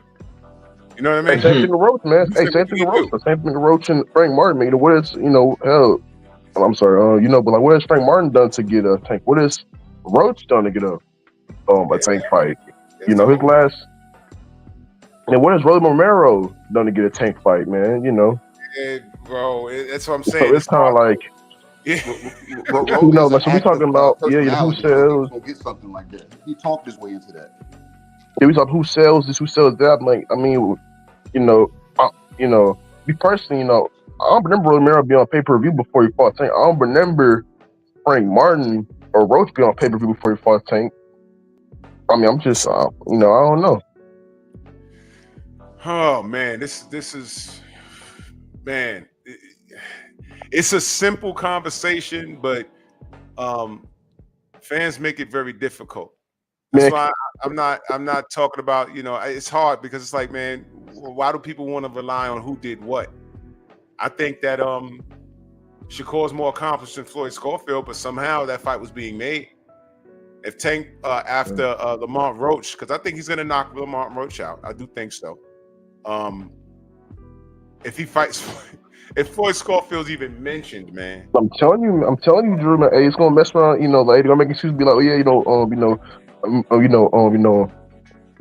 okay, you know what they're gonna say? They're gonna be like, yeah, you know, Floyd is mandatory, you know, this is and that, you know, so like makes a good fight because, you know, because mandatory, Shakur ain't, you know, stuff like I'm telling you, hey, it's gonna be the excuse gonna be that Floyd is mandatory. That's the, you know, and stuff like that.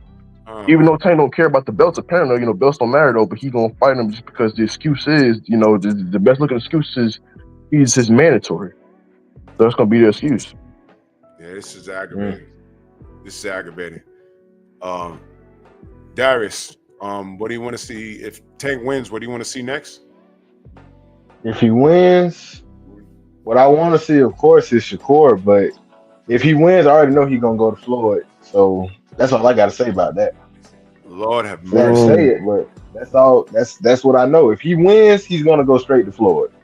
Because he, like you say, he need that ass whooping in order to get him some act right. He needs some act right. That's all that is to it. Yeah, and I think pure boxers with good footwork, they got the tools to get that Tank. It's just that Tank got to get in there. KG, my brother. Granted, he beats Lamont Roach, which he's favored to do. What do you want to see next, and what do you think he's going to actually do next?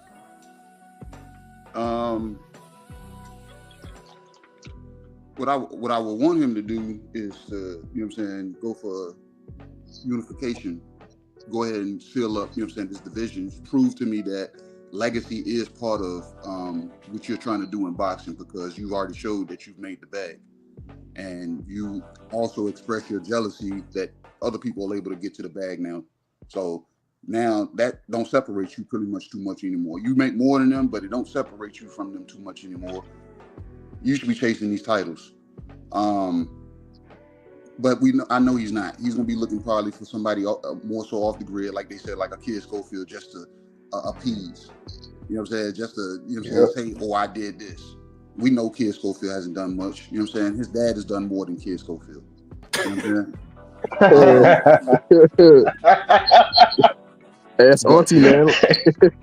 but what I feel like he should do, I know it's not gonna happen, but I think he needs to get it out or whoever. If he's not gonna hang it up, he's not gonna fight Keyshawn or Shakur. We know this. Go apply that pressure to Lomachenko.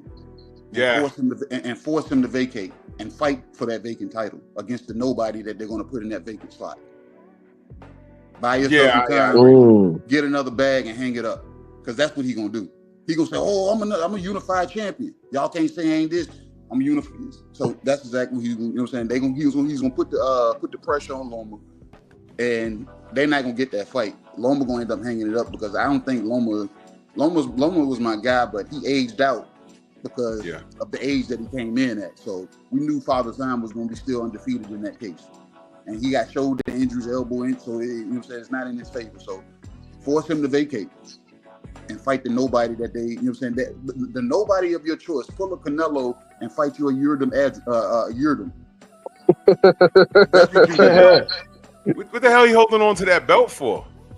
I don't know. He fought, what, like a year? Yeah, he ain't fought in like a year. But you know the powers that be, Drew. They allow that type of thing. That's what I'm saying. Yeah. And that's why he ain't fighting Tank, because now's the time to get him. Tank will knock the shit out of him now, man. Tank, that's why I wanted it now. I wanted it for 5 years. I wanted Tank to get in there and fly this dude's head, but he didn't do it. And y'all remember when Floyd was treating Lomachenko like a punishment? Y'all remember? It's time. I think it's time. I'm like, whoa, what is that? Why are you threatening Tank with Loma? You see, Claim, that was a setup fight right there. That right there, I was like, ooh, what is he doing? And I'm like, oh, wait a minute, it's been about 4 years. Why didn't they fight? I was like, oh, man, okay. Maybe there's something there that we don't see, that they don't trust Tank to go in there and handle business. But things are what they are now. Loma did duck him. So I'm cool with that. I'm not a Loma guy. Never really was. I respected his hustle, but that's what it was. It was a hustle. The franchise status, it was a hustle. You know, everything is a hustle. But hey, Drew. Go ahead. Do you think Lomachenko is waiting around, to let everybody fight for the belts so he can come in and try to fight for Undisputed again? Well, my initial thought was that's what I thought they were doing for Loma. I thought they weren't going to let Loma out of the sport until he became undisputed at 135. But what happened was Keyshawn Johnson came around. I mean, Keyshawn Davis. Yeah, Davis. Johnson, he kept throwing footballs in this motherfucker. Keyshawn Davis came through. And that's, you always run the risk. Me and Stormy talk about this all the time. Boxers know that right now, there's another Tank Davis, another Devin Haney. They just ranked number 50, and we just haven't seen them yet. But don't think for 2 seconds that people don't know. And they say, I'll give you an example of that. You think Canelo didn't know about David Benavidez like 8 years ago? He knew about him. And his team said, you know, this dude right here, eventually he's going to emerge. And when he emerges, we got to make sure we're out of the way. Okay, when he comes through at 68, we got to be at 75. But Canelo is at such a point where he can do whatever he wants to do. All right? Exactly, Mike. It's Abdullah Mason. So the longer that these guys wait, the worse it's going to be. There's always somebody coming. And these kids be like 18, 19 years old. And they be prodigies. You understand? Tank was once upon a time on that elk. And there's other dudes. I told my brother, my little Brody at 126, Elijah Pierce, who had beef with Tank. But these guys are out there. And their camps be like, all right, in the next year or so, we got to move because here this kid come. And we don't want to do that if we don't have to. We got to be out the way. And that's why when Tank was talking about, hey man, I might be retiring. I'm like, whoa, what's that? There might be something around that we don't see. Y'all ever been walking your dog and your dog just stop and the ears go up and it's like, what are you looking at, bro? Because there's something going on that you don't see. You see what I'm saying? Hey, Drew. You know that where that's from. Nobody expected Keyshawn to come through so fast, but you got to go back. That's right. After he came out of the Olympics, he said in a post-fight interview, he said, "I don't want them to slow walk me. Give me damn trouble every time I get in the ring." And all that did was catapult him because he has the charisma. You know what I'm saying? He speaks. He stands on it. He's a businessman. Yeah, and I'm gonna tell you something else, man. He looked big as hell in that last fight. Oh yeah.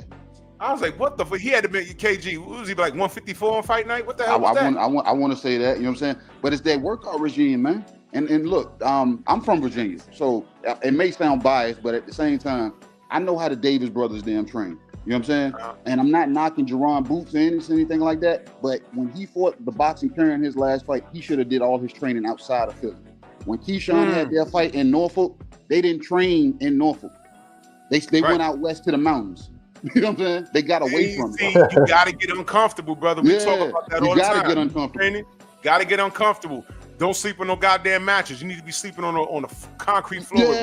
On a cot. On a cot. Yep.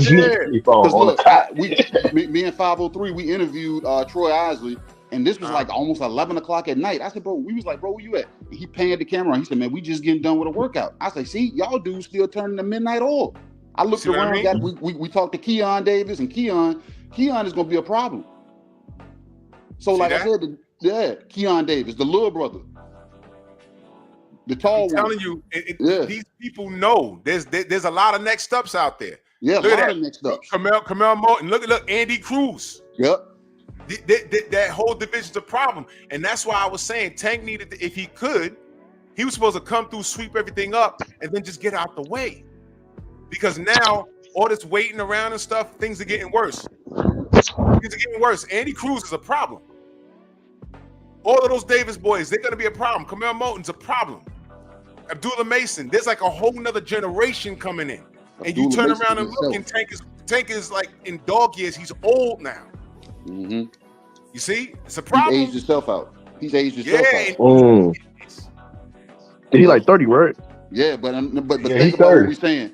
Based on the rotation of how the generation, when he first came in, he could have cleaned them out, played with 30, 35, jumped to 40 if he chose to. But now he didn't let it get, he didn't dwell too long. Then more people then started to fester in. We got the Abdullah Masons. We got the Keyshawn, you know what I'm saying? We got the Andy Cruz. These dudes are a problem.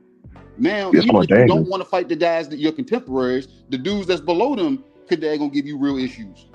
Now, check this out, KG. His contemporaries moved on. Yeah. Devin's a welterweight. Teofimo's moving to welterweight. Mm-hmm. They moved on. So now, these dudes. Now these dudes. Now Tank is the old head, and these young guns who are not afraid of anything. They just want their. They want their stripes. Yeah. You telling me that Abdullah Mason? It's like if I can give this kid his L, and they looking at Tank like he food too. That's another thing. They ain't scared. You telling me Abdullah Mason? No, Abdullah Mason is not all that. Come on, guys. Man, come on, Clay. Come on, bro. You gotta come on now, man. He has no chance. Yes. No, he was fighting the power punches. He was fighting the power punches, dude. He was fighting the power punches. Clay, cut your question, Clay. Wait, Clay, cut your question real. So, Clay, slow me down. I gotta step backstage for a minute. Do your thing. All right. He was fighting the power puncher though, bro. Like power puncher. He don't got chin though, Clem. Dude was heavy-handed as shit. Look how many knockouts that dude had before going into that fight. Wait, he don't got a chin because he got knocked down? If Tank hit him, it's over. It's over. Y'all talking about. Nah, if Tank hit him, he's gonna switch up. If Tank hit him, listen. Keyshawn called him out. He said, this guy's bringing up 126 pounders up to on lightweight. That's what Abdullah Mason is doing. Abdullah Mason is not doing that. He hasn't laid the Abdullah Mason is going to switch up his style for somebody like Tank, bro. No, he's not. He's going to switch up his style for somebody like Tank. He's going to sit there and jab and grab. Y'all talking about Merrill Moulton, Abdullah Mason. Man, these guys ain't doing nothing to Tank. Tank ain't worried about these people. Nah, Abdullah Mason doing something to him, bro. Yeah, like if you Abdullah really think Mason, he's gonna switch up his style. He's not gonna sit there and try to fight Tank and Mason like that, man. I'm sorry. He like that. Y'all gotta separate boxing for real. Look at them, Abdullah Mason, and stop looking at the fact that his power, his chin, or whatever. How many fighters do y'all know at his age has the level of patience to damn walk a guy down? Oh my god! Exactly. That's different for that age. So as he gets older, what do you think? That's going to evolve. He my age, bro. Hey, he my age walking people down like that, man. That shit. Who has to do all I'm saying, bro. He has 20 fights. I don't know none of them going. He doesn't have 20 fights. He just listen, stepped out of the prospect damn category into the contention category. He's going to be fighting for a title this year. You know what I'm saying? Yeah. And so, Clay, you got to understand this. You got to slow walk it. He's going to switch up. 23 years old. Tank won't fight nobody. He's going to switch. Yeah, he's going to switch up his style. If he was a fight Tank, he's going to switch up his style. You're not going to see him try to bang it out. He has the patience to make those adjustments. You know what I'm saying? So and he got the size on him. And he got size. But the thing is, I don't think he'll ever cross paths with Tank because he's going to be too big. That kid's back is already wide. He's going to be up at 40 within the next year or two. You know what I'm saying? Because of how he's still young. Next 2 years. What'd you say? He don't. Abdullah just don't got one style, bro. You got to think about that. Abdullah just do that just to put his name out there. Young guys usually don't make adjustments. They have one set style, and that's what they go to. Guys now, these guys are actually studying boxing. Their boxing IQs are coming in at a higher level at a younger age now. You know what I'm saying? Got dropped twice by a bum. What is being dropped, dude? Look what style he was fighting. Look at the style he was using. You not being stopped. Look at the style he was using. Tank will hit him. Look, Claim. Look at the style he was using, though. Look, man.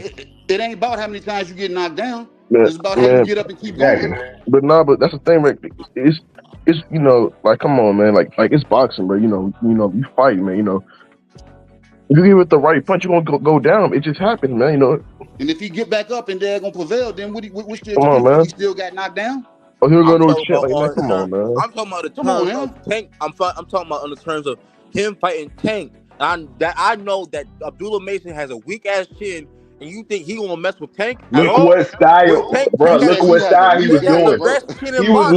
He was fighting, dude. He wasn't boxing. Man, no, he don't. No, he don't, Clem. No, he don't. Tank has arguably the best chin in boxing. Man, no, he don't. Man, no, he don't, man. What? No, he don't, man. Full punches by Mario Barrios, a guy way bigger than him. Isaac Pitbull Cruz. A power punch. Don't bring up Pitbull Cruz again, bro. Please don't. Come on, man. No, look. What do you mean I can't bring up Cruz? What are you talking about? Did you see what El Rayo did? Whoa. And then what is Pitbull done? You talking about El Rayo, but I'm talking about what has Pitbull done dropped twice. Pitbull has gone down 1-3 since damn Tank.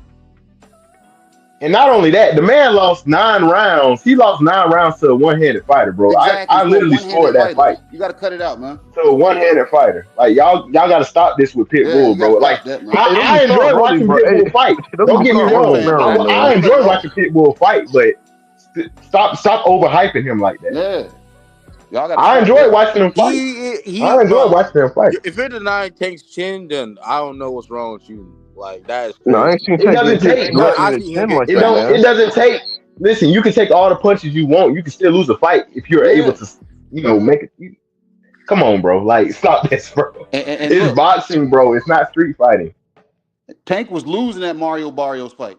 I was there. Yeah, and guess what? He knocked his ass out. No, look, he had to come from behind to do that. If nobody had told him that, Tank would have been fighting the same fight, bro. He thought he was winning. Tank thought he was winning that fight. He really thought he was winning that fight. If Floyd never said what he said to him, he was under the impression that he was winning. No, he was about to get him. I ain't trying to hear that. I promise you he won't. He was about to get him. Tank smelled the blood. What blood? Mario Barrios was jabbing him to death that fight, bro. Yeah, because he's taller than him. Exactly. You can see, but the thing is, you can see Mario Barrios. A guy that has a better jab, a good jab, he has to work. He has to come from he has to work the way up the ladder. No, first of all, Tank adapted to his style and started countering him with a straight left. all the But time. what do you do with somebody? What do you do with somebody like a Shakur that's not gonna get into 50-50 and stay away and just jab you? He has to hunt more. Tank is gonna have to work He a lot has harder to. in certain fights. Shakur ain't gonna, bro. Y'all gotta start with Shakur. Like, Bro, we're not. Listen, Shakur is not. You're thinking that I'm just Shakur is breaking gonna go down for a boxing. knockout. He's I'm not just gonna breaking fight down him like boxing. he did If you're Paddy. smart enough, He's he not can gonna. be outboxed. yeah, he gonna run away, right? Like, Not like run away. he He's do gonna what- he outbox call that No, boxing. stick and move. Like, come on, Stick man. and No. move. Yeah, That's you don't Stick and boxing. move, bro. We run around. Jab and grab. You don't. Frank could have, bro. Frank could have beat him if he just I jabbed and saw grabbed, that but Frank Dallas exerted Santos himself. fight. He barely threw a punch. He But threw Did he one still jab land? every- Did he land though? jab- Did he jab- land more than one De Los jab every Santos? 2 rounds. Did he land more than De Los Santos? Answer that question. Barely. Yeah. He land more than De Los Santos, so he won those rounds, dude. It's all about winning the rounds. It's about winning a round. Yeah. Yeah, man, come on, man. Yeah, you talking about? Oh, you running like, man? Come on, man. Tank don't throw a lot of punches. So if he can't get to you, he's not throwing punches. His hands is in his pocket. Exactly. He's a master of cutting off the ring. What are you talking That's about? true, man. Man, no, he not, man. Yes, he is. You gotta, bro. All you gotta do is wrap him up. That's all you gotta do. Frank got caught in the roast, man. I mean, Ryan Rolly tried to do that. Guess what happened? They're not What, wrap him enough up? to do that. Ryan is a one-handed fighter. Yo. You said Rolly's name. I can't believe that. Like, come on, bro. I can't mention Rolly was a 140 champion. Rolly? Bro, was it? I said this about Frank Martin. Rolly Romero was the champion. At 35 or 40? All Frank, do Rolly got a jab? I'm talking Do about Rolly got a jab? Beginning of time. I'm talking about 40. Answer this, dude. Do Okay, Rolly got a what jab? about 35 though, Claim? Yo, listen. Claim. Can you read the screen right there? What's this? What it say? Can someone ask the casual what fighter has the best chance to beat Tank? I'm curious of his response. What do you mean, like fighter right now? Yeah, what fighter right now? The best one. I believe is maybe Teofimo Lopez. That's a different weight class. You No, talking same about weight- no, no, same weight I'm class. at, no. The Try question his is weight which class. fighter? Which Try fighter? his weight class though. Okay, his weight class. Nobody. Nobody in his weight class. Man, hey, you funny, man. Like, you funny, bro. Hey, you trying to bait on somebody, man? Come on, man. Come on. Nobody can beat him. No, I wasn't impressed. No, dude. Listen. Let me ask Claim because I was handling some business. Let me ask Claim. Name the top guns at 135. 135. Okay. I'm not saying 140, 144, catch weight, 147. So we're top guns at 135 right now. Well, so we already have our established champions, right? We have Gervonta Tank Davis. We have Shakur Stevenson. We have Keyshawn Davis. We have Lomachenko. Wait. I'm sorry. Wait a minute. Tank is an established champion at 135? Yeah, he's the WBA champion. How did he get that belt? He's yet to defend that title. Hold on, y'all. How did he get that belt? Not lineal. The belt. Hold on, y'all. Not lineal. How did he get the belt? I mean, he was the regular champion that got elevated to super champion. He didn't fight. No, he fought like for email, the belt. right? He like fought, email he's not an email champ. If that's what you're trying to imply. Nah, he is. But He is. He's an email champ, bro. Yeah, he fought for the regular belt. Then he got elevated to super champion. So he already had the belt. Did he not say? So he got the email to say he's super. Tank, he claimed he said he didn't want that belt. Yeah, he didn't. He didn't care for the belt. We don't care. He don't care for belts. What is this weed stuff? He said he didn't. He said wait, no, I've been doing no. He said he didn't okay. Okay, wait. I am Gervonta Davis. Wait. Okay, wait. I am He got elevated because a certain somebody dropped all the belts. Care for the belts. What you wanted that certain somebody to do? Just sit around and just wait. He didn't care for the belts. He always mentioned that belts don't matter. That's my point, brother. That's my point. But no. Let me say this. You say he always said belts don't matter, right? What the fuck is strap season? He never called for strap season. He said he gonna put belt to ass. That's What? He said he gonna put belt to ass. He don't say that about strap season. Bro. If that was the case. Oh my God. Okay, bro. Time ago. Okay. So the man literally, you know that shit is tatted on him, right? No, you know that shit is tatted on him, right? I don't care about Strap season is literally tatted on him. I don't care about his tattoos. You don't care? All right, you don't care about his tattoos, but why would he? All right, listen, bro. I don't look at his body close enough to see tattoos like that. No, I was a fan of this man before I even knew who Devin was. Where you see that at? No, it's on his neck. It's on his neck. Damn. Before I even knew who Devin I don't was. look at no man close enough to That shit is nasty. It's on his Dude, neck. Strap season. Dude, listen, bro. He got that strap throat. It means belt to A though. That's what I mean though. But that's what I mean. Bro, all I'm saying is how you go from. I'm confused. Does he have strap season tatted on his neck or belt to ass? That's worse. I think he got strapped. I think D said he got strapped, man. Strap season. Strap season. I mean, okay. Bro. I mean, Earl. That reads different on the neck. This is A lot of studs got backpacks, man. So I don't know. Yeah, y'all I don't know. You're deviating from the topic right now. Like, I don't know. Strap season. That man, he got a back tap, man. Look at suspicious. What kind of strap you talking about? This man said he got the tattoo. Y'all know what strap season fucking mean. That man, he got back tap. Niggas know exactly what strap season means, bro. Hold on, y'all. He started that shit when he moved. What's up? Hold on, y'all. Hold on. Let me get back to claim. Let me just get back to the main guns at 135.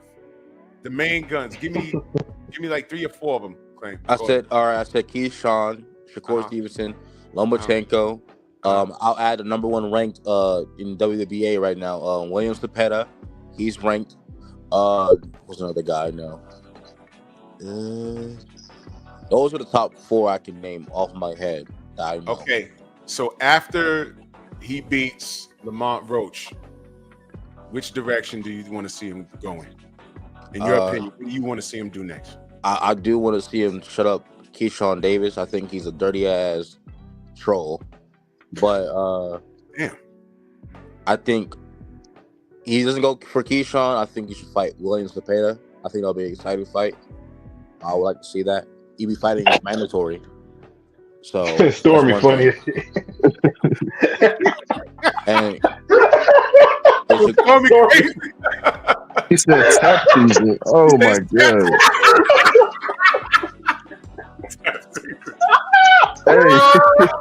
Mr. Bojangles, boy.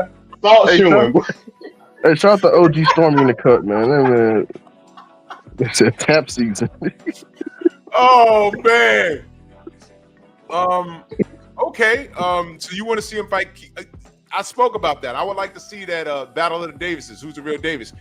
On some Highlander shit. There can only be one. You know what I mean? I like to see that Eric Jordan, that super chat. And that fight. Oh, never mind. He said Tank Davis is an email champion thanks to Miguel. Oh snap! Hey, Drew. Y'all call Tank. Y'all call Jerome Boots Anderson your email champ? No, wait, hold on. The belt? Who invented this term email? I didn't call anybody. Hold on, D. I didn't call anybody an email champion. You know who called? You know where the email champion thing came from? It came from Tank. It came from the media. Yep. You know when that happened? Yep. When Lomachenko vacated his WBC strap for the fake franchise status, which no one can find anymore. Mm-hmm. And then Tank called Devin an email champion. Hey, I mean, Devin was an email champ. He was Devin Haney was a certified email champion. But look who gave up the belt. Look who gave up the belt. Hold on. Okay, he's an email champion. Who gave him the email? The WBC. No. Clear. Who held that belt? Did WBC? No. Who held that belt? Who had the WBC strap? Who gave it to Devin? Lomachenko was Lomachenko. All right, stop right there.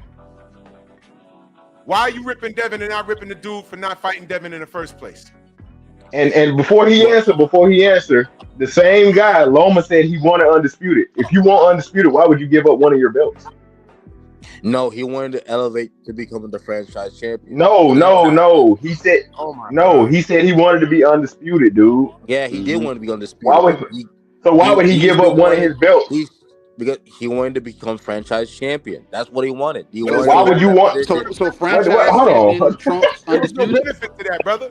There was no benefit to that. Franchise champion. No, what is the franchise champion again? What is that? Exactly. What is it? Tell that the Canelo It's an Alvarez award. franchise. No. It's only the Wait. You know why? I'm lost. Hold on, Hey. y'all. Hold on. Don't bring it to the Canelo because we ripped Canelo when he did that instead of fighting Jamal Charlo. Exactly. We ripped him. We said, what are you doing, man? That's a duck. We called it a duck. So then here we come a second, because there was 3 floating around. One was in those little booger weights. But Loma was the second one. When it was time for him to fight Devin, rather than fight Devin, he vacated, because you can't have both. He vacated the real belt and accepted a franchise status, and both of them started lying on each other. Loma said, I never asked for it. It was offered to me. Mauricio Sillyman said, I offered it to him. He accepted it. He said that. He said he requested it because that was the rule. You have to request it. Yeah. Exactly. And Fred got that on wax. Yup. So then that was a duck. Canelo ducked. Yeah, but I'm sorry, Loma ducked. So why are y'all calling Devin an email champion and not ripping the dude who sent the email? Devin wanted to fight this guy. You know what Tank didn't want to do? He didn't want to fight Lomachenko. He's supposed to take care of that 5 years ago. Yeah. Now, I don't want to make this a historical ripping of Tank, but this is what we deal with. See, when you break the Devin Haney glass, you got to be ready, brother. That wasn't Devin's fault. He wanted to fight that man. Tank never wanted to fight that man. Leonard Ellerbe didn't want him in the ring with him. And Floyd didn't want him in the ring with him, and Tank didn't force that fight. Yep. And Drew, let me even said it. We gonna work Lomachenko out. He old. He got. Let me go back. Let me go back to strap season. When he started strap season, that's when he moved up to 135. And guess who had all the belts? Lomachenko. So why start strap season if you're not planning on fighting Lomachenko or Devin, at that matter? Exactly. Or Tio. Good. Yep. Didn't you have all the belts at 1.2? Have have all the 3 belts and a franchise Tank can belt. do what he wants to do. Y'all trying to make it quite like, okay, here's now we talking about what he wants to do. Yeah, he can do. Look bad. Here's the look bad. Have an asterisk by your career. Here's the point. That's what we want to do. Here's the point. Tank Davis has made the claim multiple times and has reiterated himself on multiple occasions that he doesn't care about belts. Now, but brother, you're not. Wait. He'll fight for a weight. He will fight for a belt. You might even say strap season time. What does it mean? He truly cares about the belt. He's a boxer. Okay. We're not supposed to believe what he says. You believe that it was on his neck. Wait. Hey, claim. Hey. Look. Tank Davis said it was on mouth. He said I was on. I think after he beat Frank Martin, he said, "Oh yeah, I want to become undisputed." No, he said that would be cool. Out of his own mouth. He said that would be cool. He said that man, after he beat, look. He said it would be cool. After he beat Frank Martin, he said, "I would love to become undisputed at 35." It was cool to be undisputed, but he's not chasing that. This is wild. That man said, "He said, logical Jenga. He said, I love to become Are you undisputed." thinking like this? I thought he had a tattoo man, on his he said it was on mouth. He said, "I would love to become undisputed." He said it would be cool to be undisputed, but he's not chasing that. Wait a minute, Well, y'all. what does that mean? Why say it though? Hold on, y'all. Hold on. This goes back to what I say all the time. How can I believe what you say when I see what you do? I can't. You're not talking what you live. You're not living what you're talking. That's what I'm saying, and that's all. And this is the fundamental problem with this kid's career. And this is why I get frustrated, because I can't give this kid any real accolades when he's not doing anything. He's not. But his fan base, as you just heard, they spent a lot of time tearing down what his contemporaries have not done. And all we say is, wait a minute, if his contemporaries haven't done enough to fight him, if his contemporaries are email champions, everything else, how do you explain the people that he has fought? Hector Garcia? Are you kidding me? Really? He was a tune-up. Are you kidding me? It was a tune-up. From 130. He came from 30. I mean, back to the wait. Hector Garcia chose to fight Tank. It's not like, oh well, he was forced. No, he did. No, he did not. He never said that he wanted to fight Tank. He never asked to fight Tank. He never asked to fight. He got the offer. No, dude, he got the offer from Tank. Then that's when he put it in. Something you can say yes or no. What are you talking about? Well, claim. So Let me why- ask you a why- question. Let me ask you a question. Hector Garcia or Devin Haney? Just say the name. Hector Garcia or Exactly. Or Devin Haney.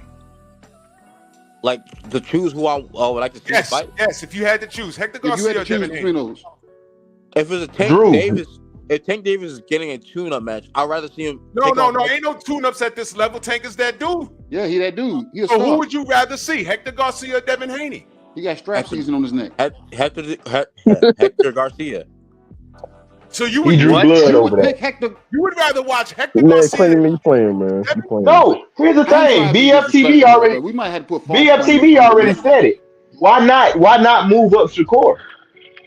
Shakur had a Why belt you at moving 130. anybody up? Whoa.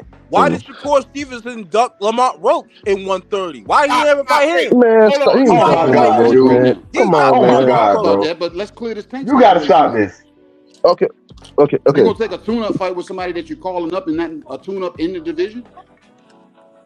What is Wait. this tune-up stuff? Wait, What tune up, bro? Do you know? Do you not know he fought Rolly in May, and then that's when he fought Hector Garcia. He fought Hector Garcia in January. So how was that What tune up?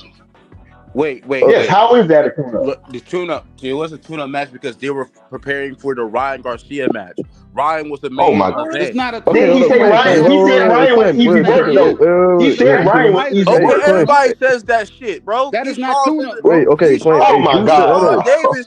Keyshawn Hey, Davis Clint. said Barrett was Clint, easy hey, work. Y'all ain't Drew said asked- nothing about that. You just Hey. fought 4 months ago. That's not tune-up. That's, Hey, bro, That is it's a not Clint, tune-up. wait, 4-month Clint. layoff. And Hector Clint. Garcia is preparation for First of all, for Hector Ryan Garcia was voted No. fighter of the year. Hector Garcia is a Drew, southpaw. hey, Ryan is not a southpaw. That's not Hector preparation. Garcia is a southpaw. Ryan is not a southpaw. Yeah, that's not Let me say preparation something. for a Hey. Ryan Garcia fight. Hey, Drew, look, Drew asked you, right? Drew asked you, which fight would you rather see, Devin Haney or Hector Garcia? He didn't ask about no tune-up fights. He said, which fight would you rather see? That's what I said. Yeah, Hector Luis Garcia was boxer of the year. Like, He's not a southpaw. Wait, Ryan Garcia is not a southpaw. Hector Garcia is southpaw. He was named up the. He was. Wait. Let me be very clear. Claim. Who would you rather have seen at that time, Hector Garcia or Devin Haney? I said Hector Garcia. Okay. Who would you rather have seen, Rolly Romero or Devin Haney? At that time, Tank Davis and Rolly had an extreme beef. So you pick Rolly Romero. Yeah. Okay. Who would you rather have seen? Who'd you rather seen? Prior to that, Devin Haney or Isaac Cruz? I would like to see Devin Haney. Okay, so Clint. They fought literally a day apart. Yeah, okay. The very next day he fought.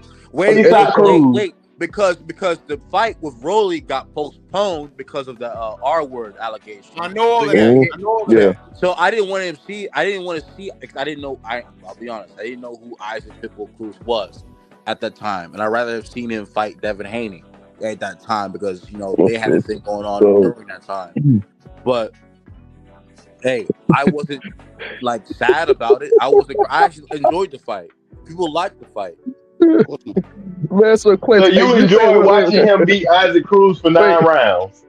No, it wasn't 9 rounds. You enjoyed him winning 9 rounds over Isaac Cruz. Clint, so you're saying that you rather see Hector Garcia than Tank fighting the undisputed champion of his division It's about the of 135. storyline. The story, yes. Look, hold on.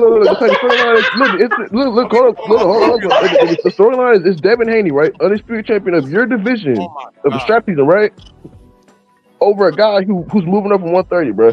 I'm sorry, but I'd rather see the storyline of Devin Haney. All the shit talking they're taking him do. Undisputed champion of the world on the lines at his weight division. Come on, man, you playing games? Come on, bro. Hey, Drew, can I file a false claim? Go ahead, I just did. Playing, bro. I just did. I'm sorry. Well, I mean, look, listen, y'all know, I'm not trying to cut no one down or nothing like that. Everyone I brought people up there to share their opinion. Y'all see it yourself, man. I mean, I mean, look. I look. I'm over it, bro. And this is why this kid exists in my opinion, in mediocrity because his fans enable it.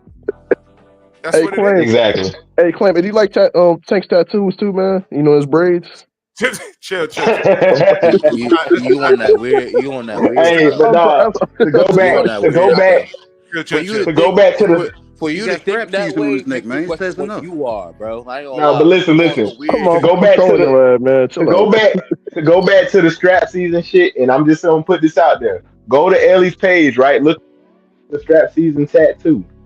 Now look at the date that's on there. Now, when you look at the date, it clearly shows that when he was moving to 135, he said that he wanted. All right, yeah, strap season. Why would he disclaim strap season? And then months later, Devin got the belt. Now all of a sudden, belts don't matter. Cause that's when you look at the timeline, that's when all that shit added up. It's a true story, and that's why I disclaim it.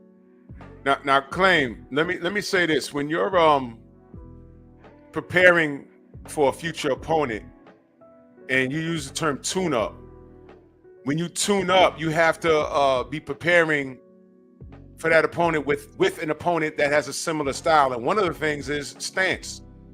You don't tune up for a southpaw by fighting orthodox fighters. Exactly. Wait, do that. First, wait, let me say it. That's like everyone's saying Ryan Garcia needs a tune-up before he fights Devin. First of all, they've been out the ring the exact amount of time because the last opponents they fought was each other. That's number one. Number two, how the hell do you tune up by attempting to fight? How do you get ready for Devin by attempting to fight Eastside Cruz and then you're settling on fighting Rolly Romero? The tune-up is to see how his body reacts being off drugs, but that's another topic. But I just want to let you know what tune-up means. Tune-up don't mean just getting your feet wet. All right, you don't prepare for Devin Haney, or you know. But I mean, you said Tank was he used who as a tune-up to fight who? That didn't make sense, brother. Hector Garcia for the tune-up for the fight Ryan Garcia. Ryan is not left-handed, bro. They offered. Wait. Let me say this. They offered Ryan to do a tune-up as well, but Ryan denied that because he said he felt ready, quote unquote. Right? You heard what I just said, brother. Right? The two don't make sense. It did make sense because Tank wanted to stay sharp. Okay, you want they stay sharp for a southpaw? Yeah, exactly. Stay sharp for a southpaw. How does that make sense? Make sense. Bro. When y'all say southpaw, who's the southpaw? Hector? Hector Garcia is left-handed, bro. Stay sharp for a southpaw. I'm thinking talking about Ryan Garcia. He's not. He's orthodox. So what are you talking about? You said so why are you tuning up with the southpaw? The tune-up match was Hector Garcia because Tank wants to stay sharp in the ring. Yeah, but he hasn't fought in over a year during that time. Who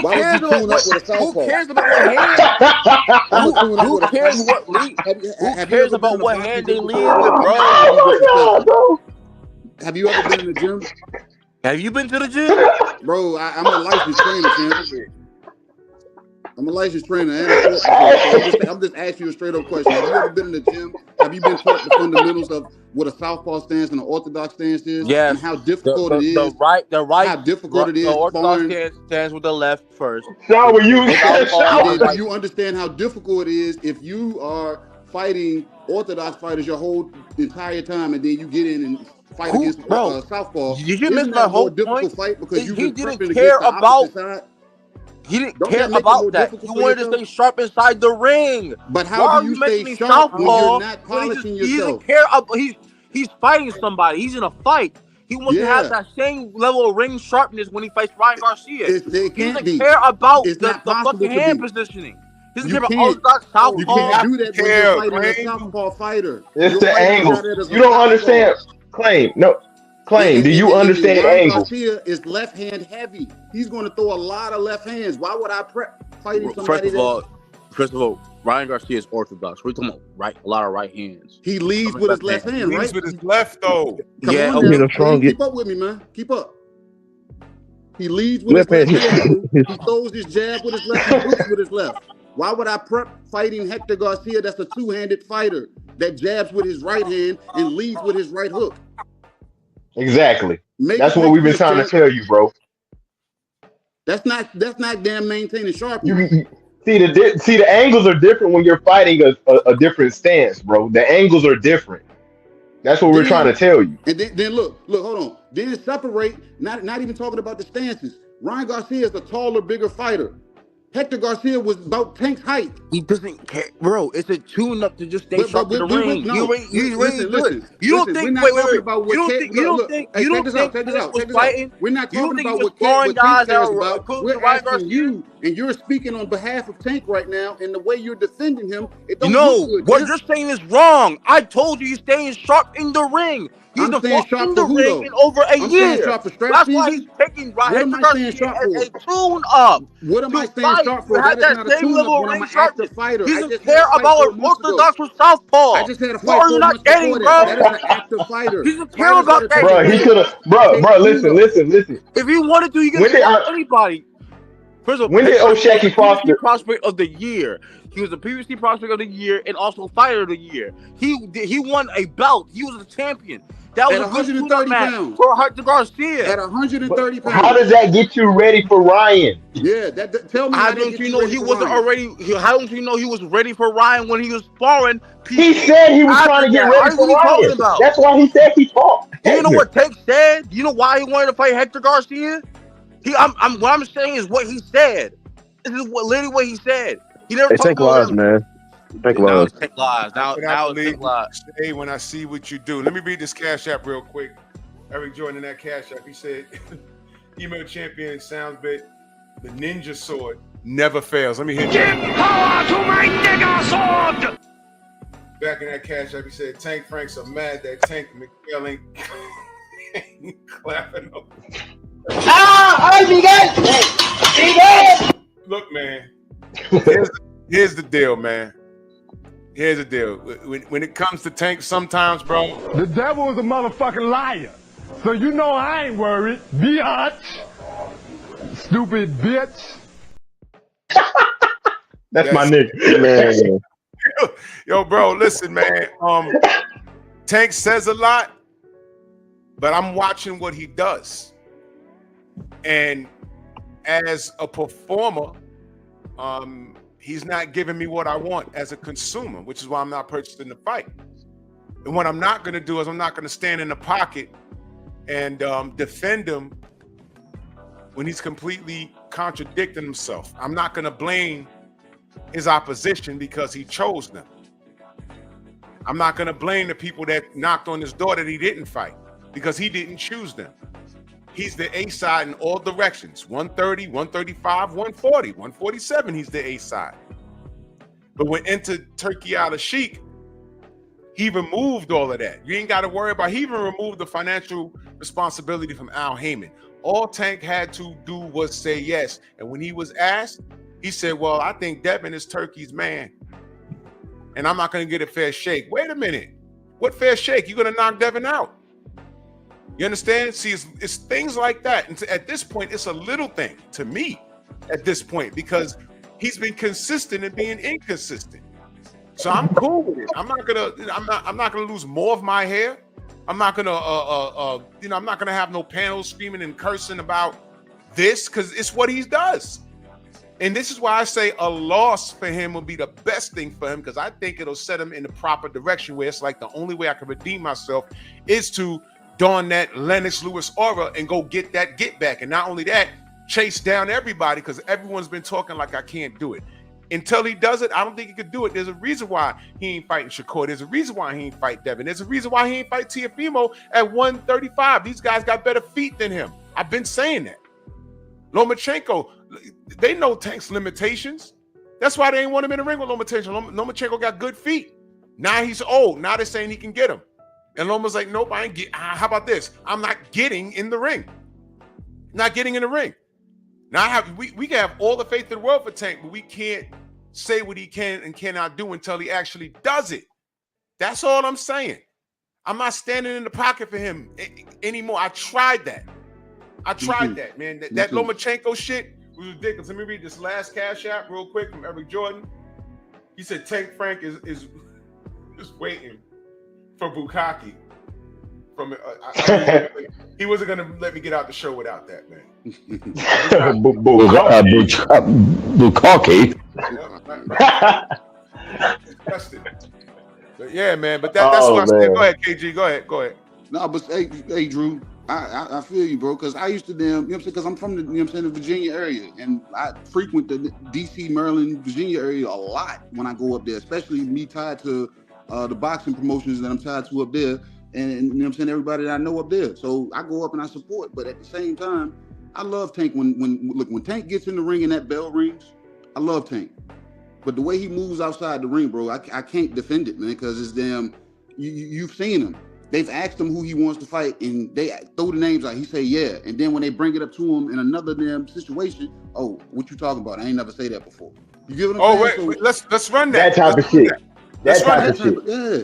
Let's run it. You say before you retire, you want to fight Devin and Shakur. Is that still the plan?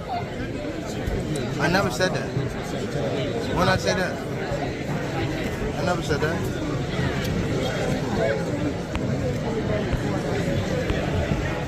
But I would for sure. But I never said before I retire I want to fight them too. I never said that. You said new deal, 7-fight deal, which is music to the ears of many boxing fans. Get to see you in action for several more years. What type of names are we talking about in those 7 names? Whoever you name, they could be in it. Shakur Stevenson. Yeah. Ryan Garcia.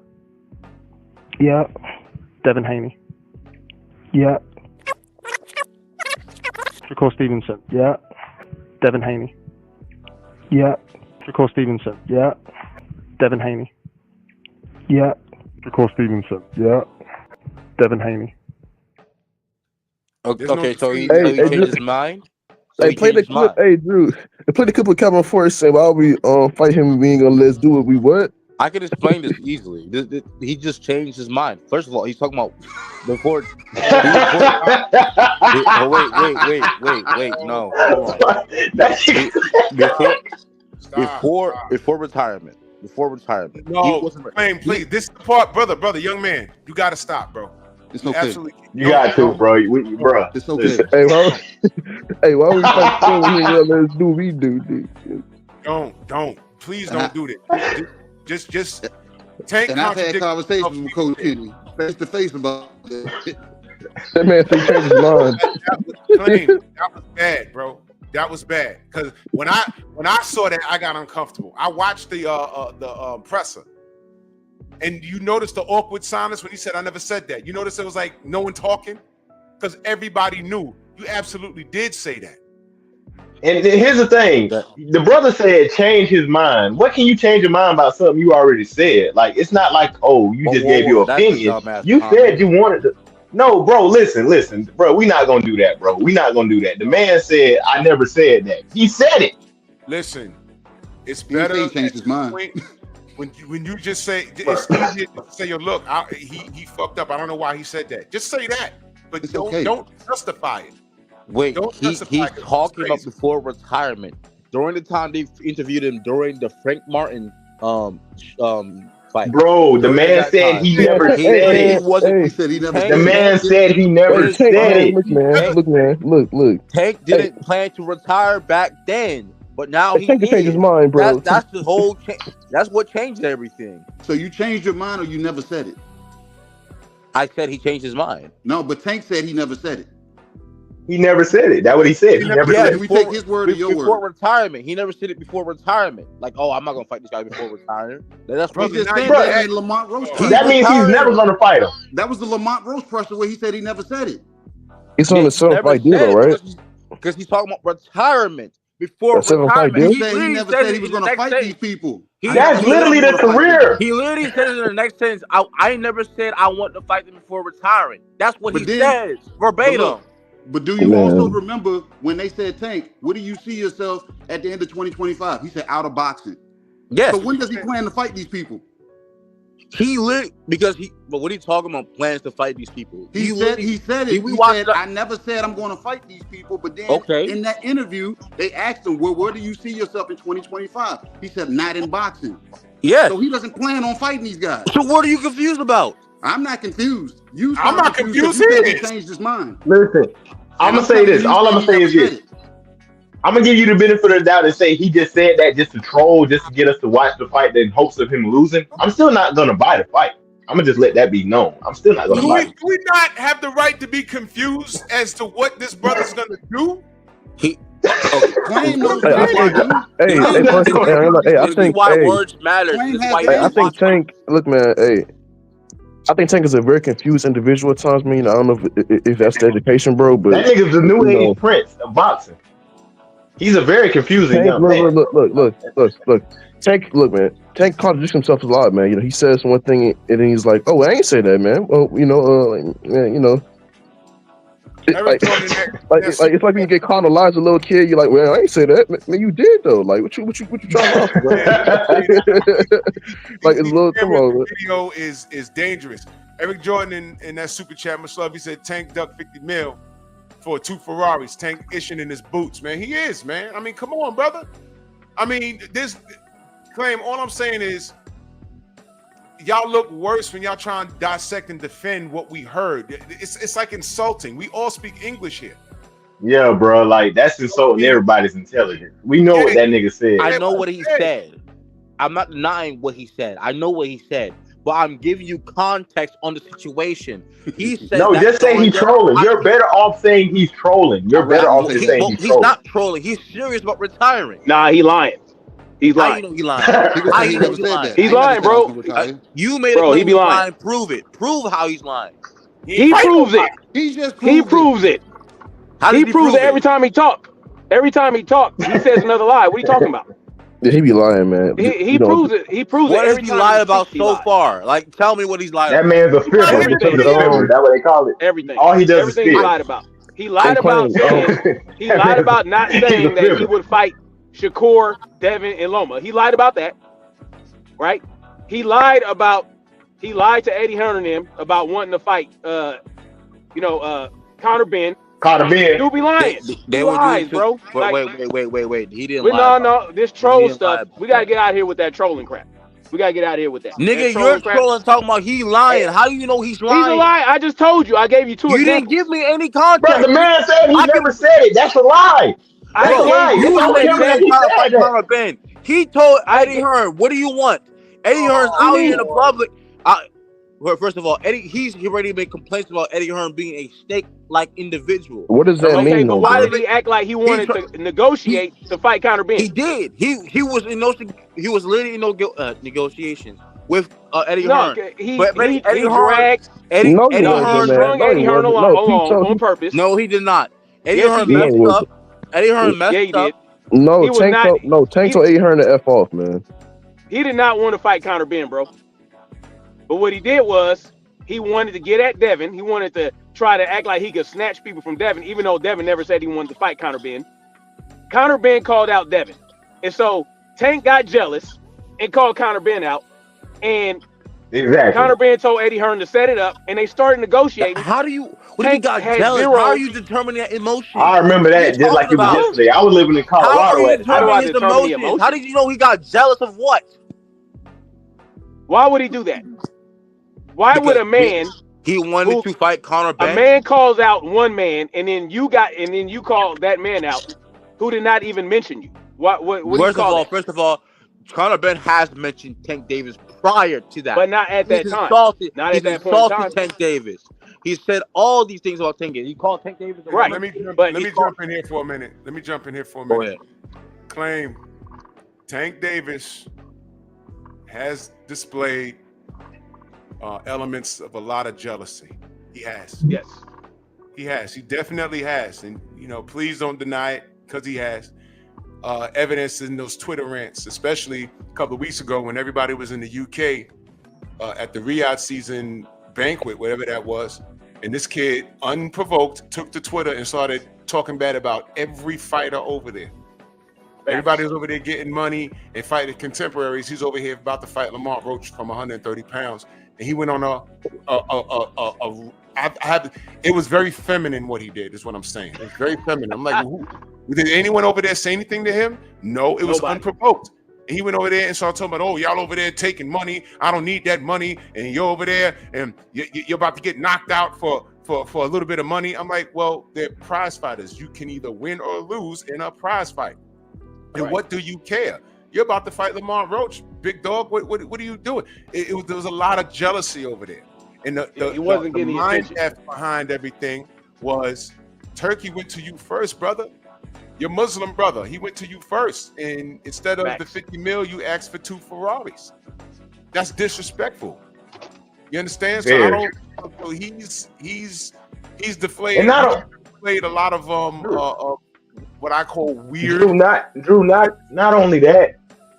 Why would you think that somebody's gonna cheat you, bro? Like, if you're a Muslim, they're not gonna sit up and just cheat you if you're sitting up claiming that you're Muslim. No, not at all. I mean, if he's Abdul-Rahim or whatever. But here's the thing. I even commented on BFTV's I think his last live, and I said that what makes you think what's different from here and there? You know what I'm saying? We done seen Ryan cheat Devin in U.S. soil. We done seen, you know what I'm saying? We done seen countless of robberies and shit. Even with Rolly Romero in the Cosmopolitan Hotel that's in Vegas. Like, bro, like, what are you talking about cheating? Like, bro, that's just boxing if that's the case then. So what are you talking about? Oh, you're gonna get cheated. Like, bro, stop it. I mean, come on, you already know, these bro. are all excuses. What's going on is Tank wants to be the one to hold all the cards. But if Turkey is offering everybody money that they want, that's what it is. If Turkey's offering everybody money they want, there's nothing to hold over anybody. So it's either you want to fight the guy or not. If Tank wants 50 mil, then tell Turkey you want 50 mil, and Devin will probably take 5 to 10 million. There you go. Just that simple. It's just that simple. Have to complain about? Oh, well, if I don't knock him out, I'm gonna get so what? So what? You just got $50 million to get outboxed by Devin Haney for 12 rounds. So what? And you all about the money, right? You all about the money. You don't care about no belt. If you go up and you fight Devin at a catch weight, there's no belt on the line anyway. So Devin's not coming down to 135. You ain't gonna go up to 147. You know what I'm saying? Meet somewhere in the middle and make it simple. But don't tell people that Devin's easy work. See, this is how you know Tank is a liar. He said Devin was easy work. But before that, he says that if he doesn't knock Devin out, he's going to lose. Which one is it? Exactly. He don't believe in himself. So he continuously lies about what he wants to do, what he wants, what he don't want, who's going to do what. He's full of crap, bro. And y'all don't want us to take him for his word.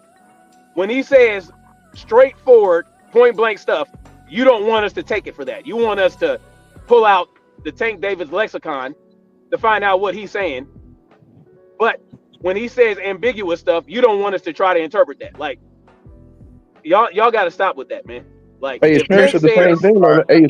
His trainer said the same thing about Shakur. He was like, "Yo, why we fight Shakur if Shakur ain't gonna let this do what we do?" Like, what you mean by that, man? That means that he doesn't want to cut the ring off. He wants to stand there and he wants Shakur to stand in front of him and get punched on. He wants him to be another Leo Santa Cruz. That's what the fuck he wants. That's what he wants. Exactly. He wants another Leo Santa Cruz. The proof is in the resume. Style. I got to bring this to a close, family, but the proof is in the resume. Okay, at 135, Devin moved too much, Shakur moved too much, Teofimo, and that bothers me with Teofimo, but Teofimo moved too much, George Kambosos moved too much. You know, all these anybody guys, athletic, they move too much. Everyone moved too much, and I saw that, but I said, you know, Tank can still get these guys. He didn't do it. So there's a reason why he's been selective in his opponents, and there's a reason why Coach Cal said what he said to our brother Marco. I played it yesterday, but there's still time for him to prove us wrong. So the only reason why I want him to lose on Saturday is because I think it'll light a fire under his ass and he'll start doing what we ask him to do. But I got to give him some humility. Past my time. Got to head to the plantation, man.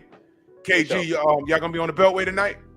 No, it's Tuesday, so you'll probably catch me with 503 or something or whatever. But I appreciate the time, Drew. I seen 503 over here mixing in. You know me, I had to come over and shoot at some people myself. So I was like, man, no doubt. And you happen to have a false claim over here, so shout out to everybody, man. You know what I'm saying? Tap in, man. LDBC is doing some things, man. Hell yeah, salute to you, man. Salute. Hey, Drew, salute to you for letting us up here, man. Letting us up here and chop it up. I appreciate you, brother. No doubt, man. Anytime. What Darius, you man. say, Drew? Man, yes, sir. Shit, I'm just trying to get myself used to, coming up on this panel because I've been watching, everybody, for the past year and stuff. So I just figured, might as well get my name out there and stuff and all that because, man. This is one of my favorite passions. You know what I'm saying? Like, ain't no other sport that I love more than boxing. Even though as aggravating as boxing is, I still love it at the end of the day. So it is what it is. We're battered spouses, man. Boxing don't love us back, but we keep coming back. Tenfold, for real. Now I'm gonna head over to the man. 78's live right now, man. Let's head over. I'm way past my time, man. But salute to you, brother. Thank you for sliding through, man. Appreciate you. Yes, sir. Yes, sir. Salute to everybody in the Venmo, the Zelda, Cash App, the Super Chat, man. Look, Tank is gonna win on Saturday, but the reason why I hope he loses is because I think I gotta believe that he got some fire in him that he'll just say, F it, balls to the wall. I'm fighting everybody. I gotta believe that. I could be wrong. But please, family, stop standing in the pocket for this kid. When he make a mistake, hold him accountable. Because if you make him comfortable in his mistakes, then he's gonna keep doing it. Salute to everybody in the Venmo, the Zelda, Cash App, Super Chat. Love y'all, man. General's on the set over there. Bronx on deck. Move! Why are you gay? Who says I'm gay? You are gay.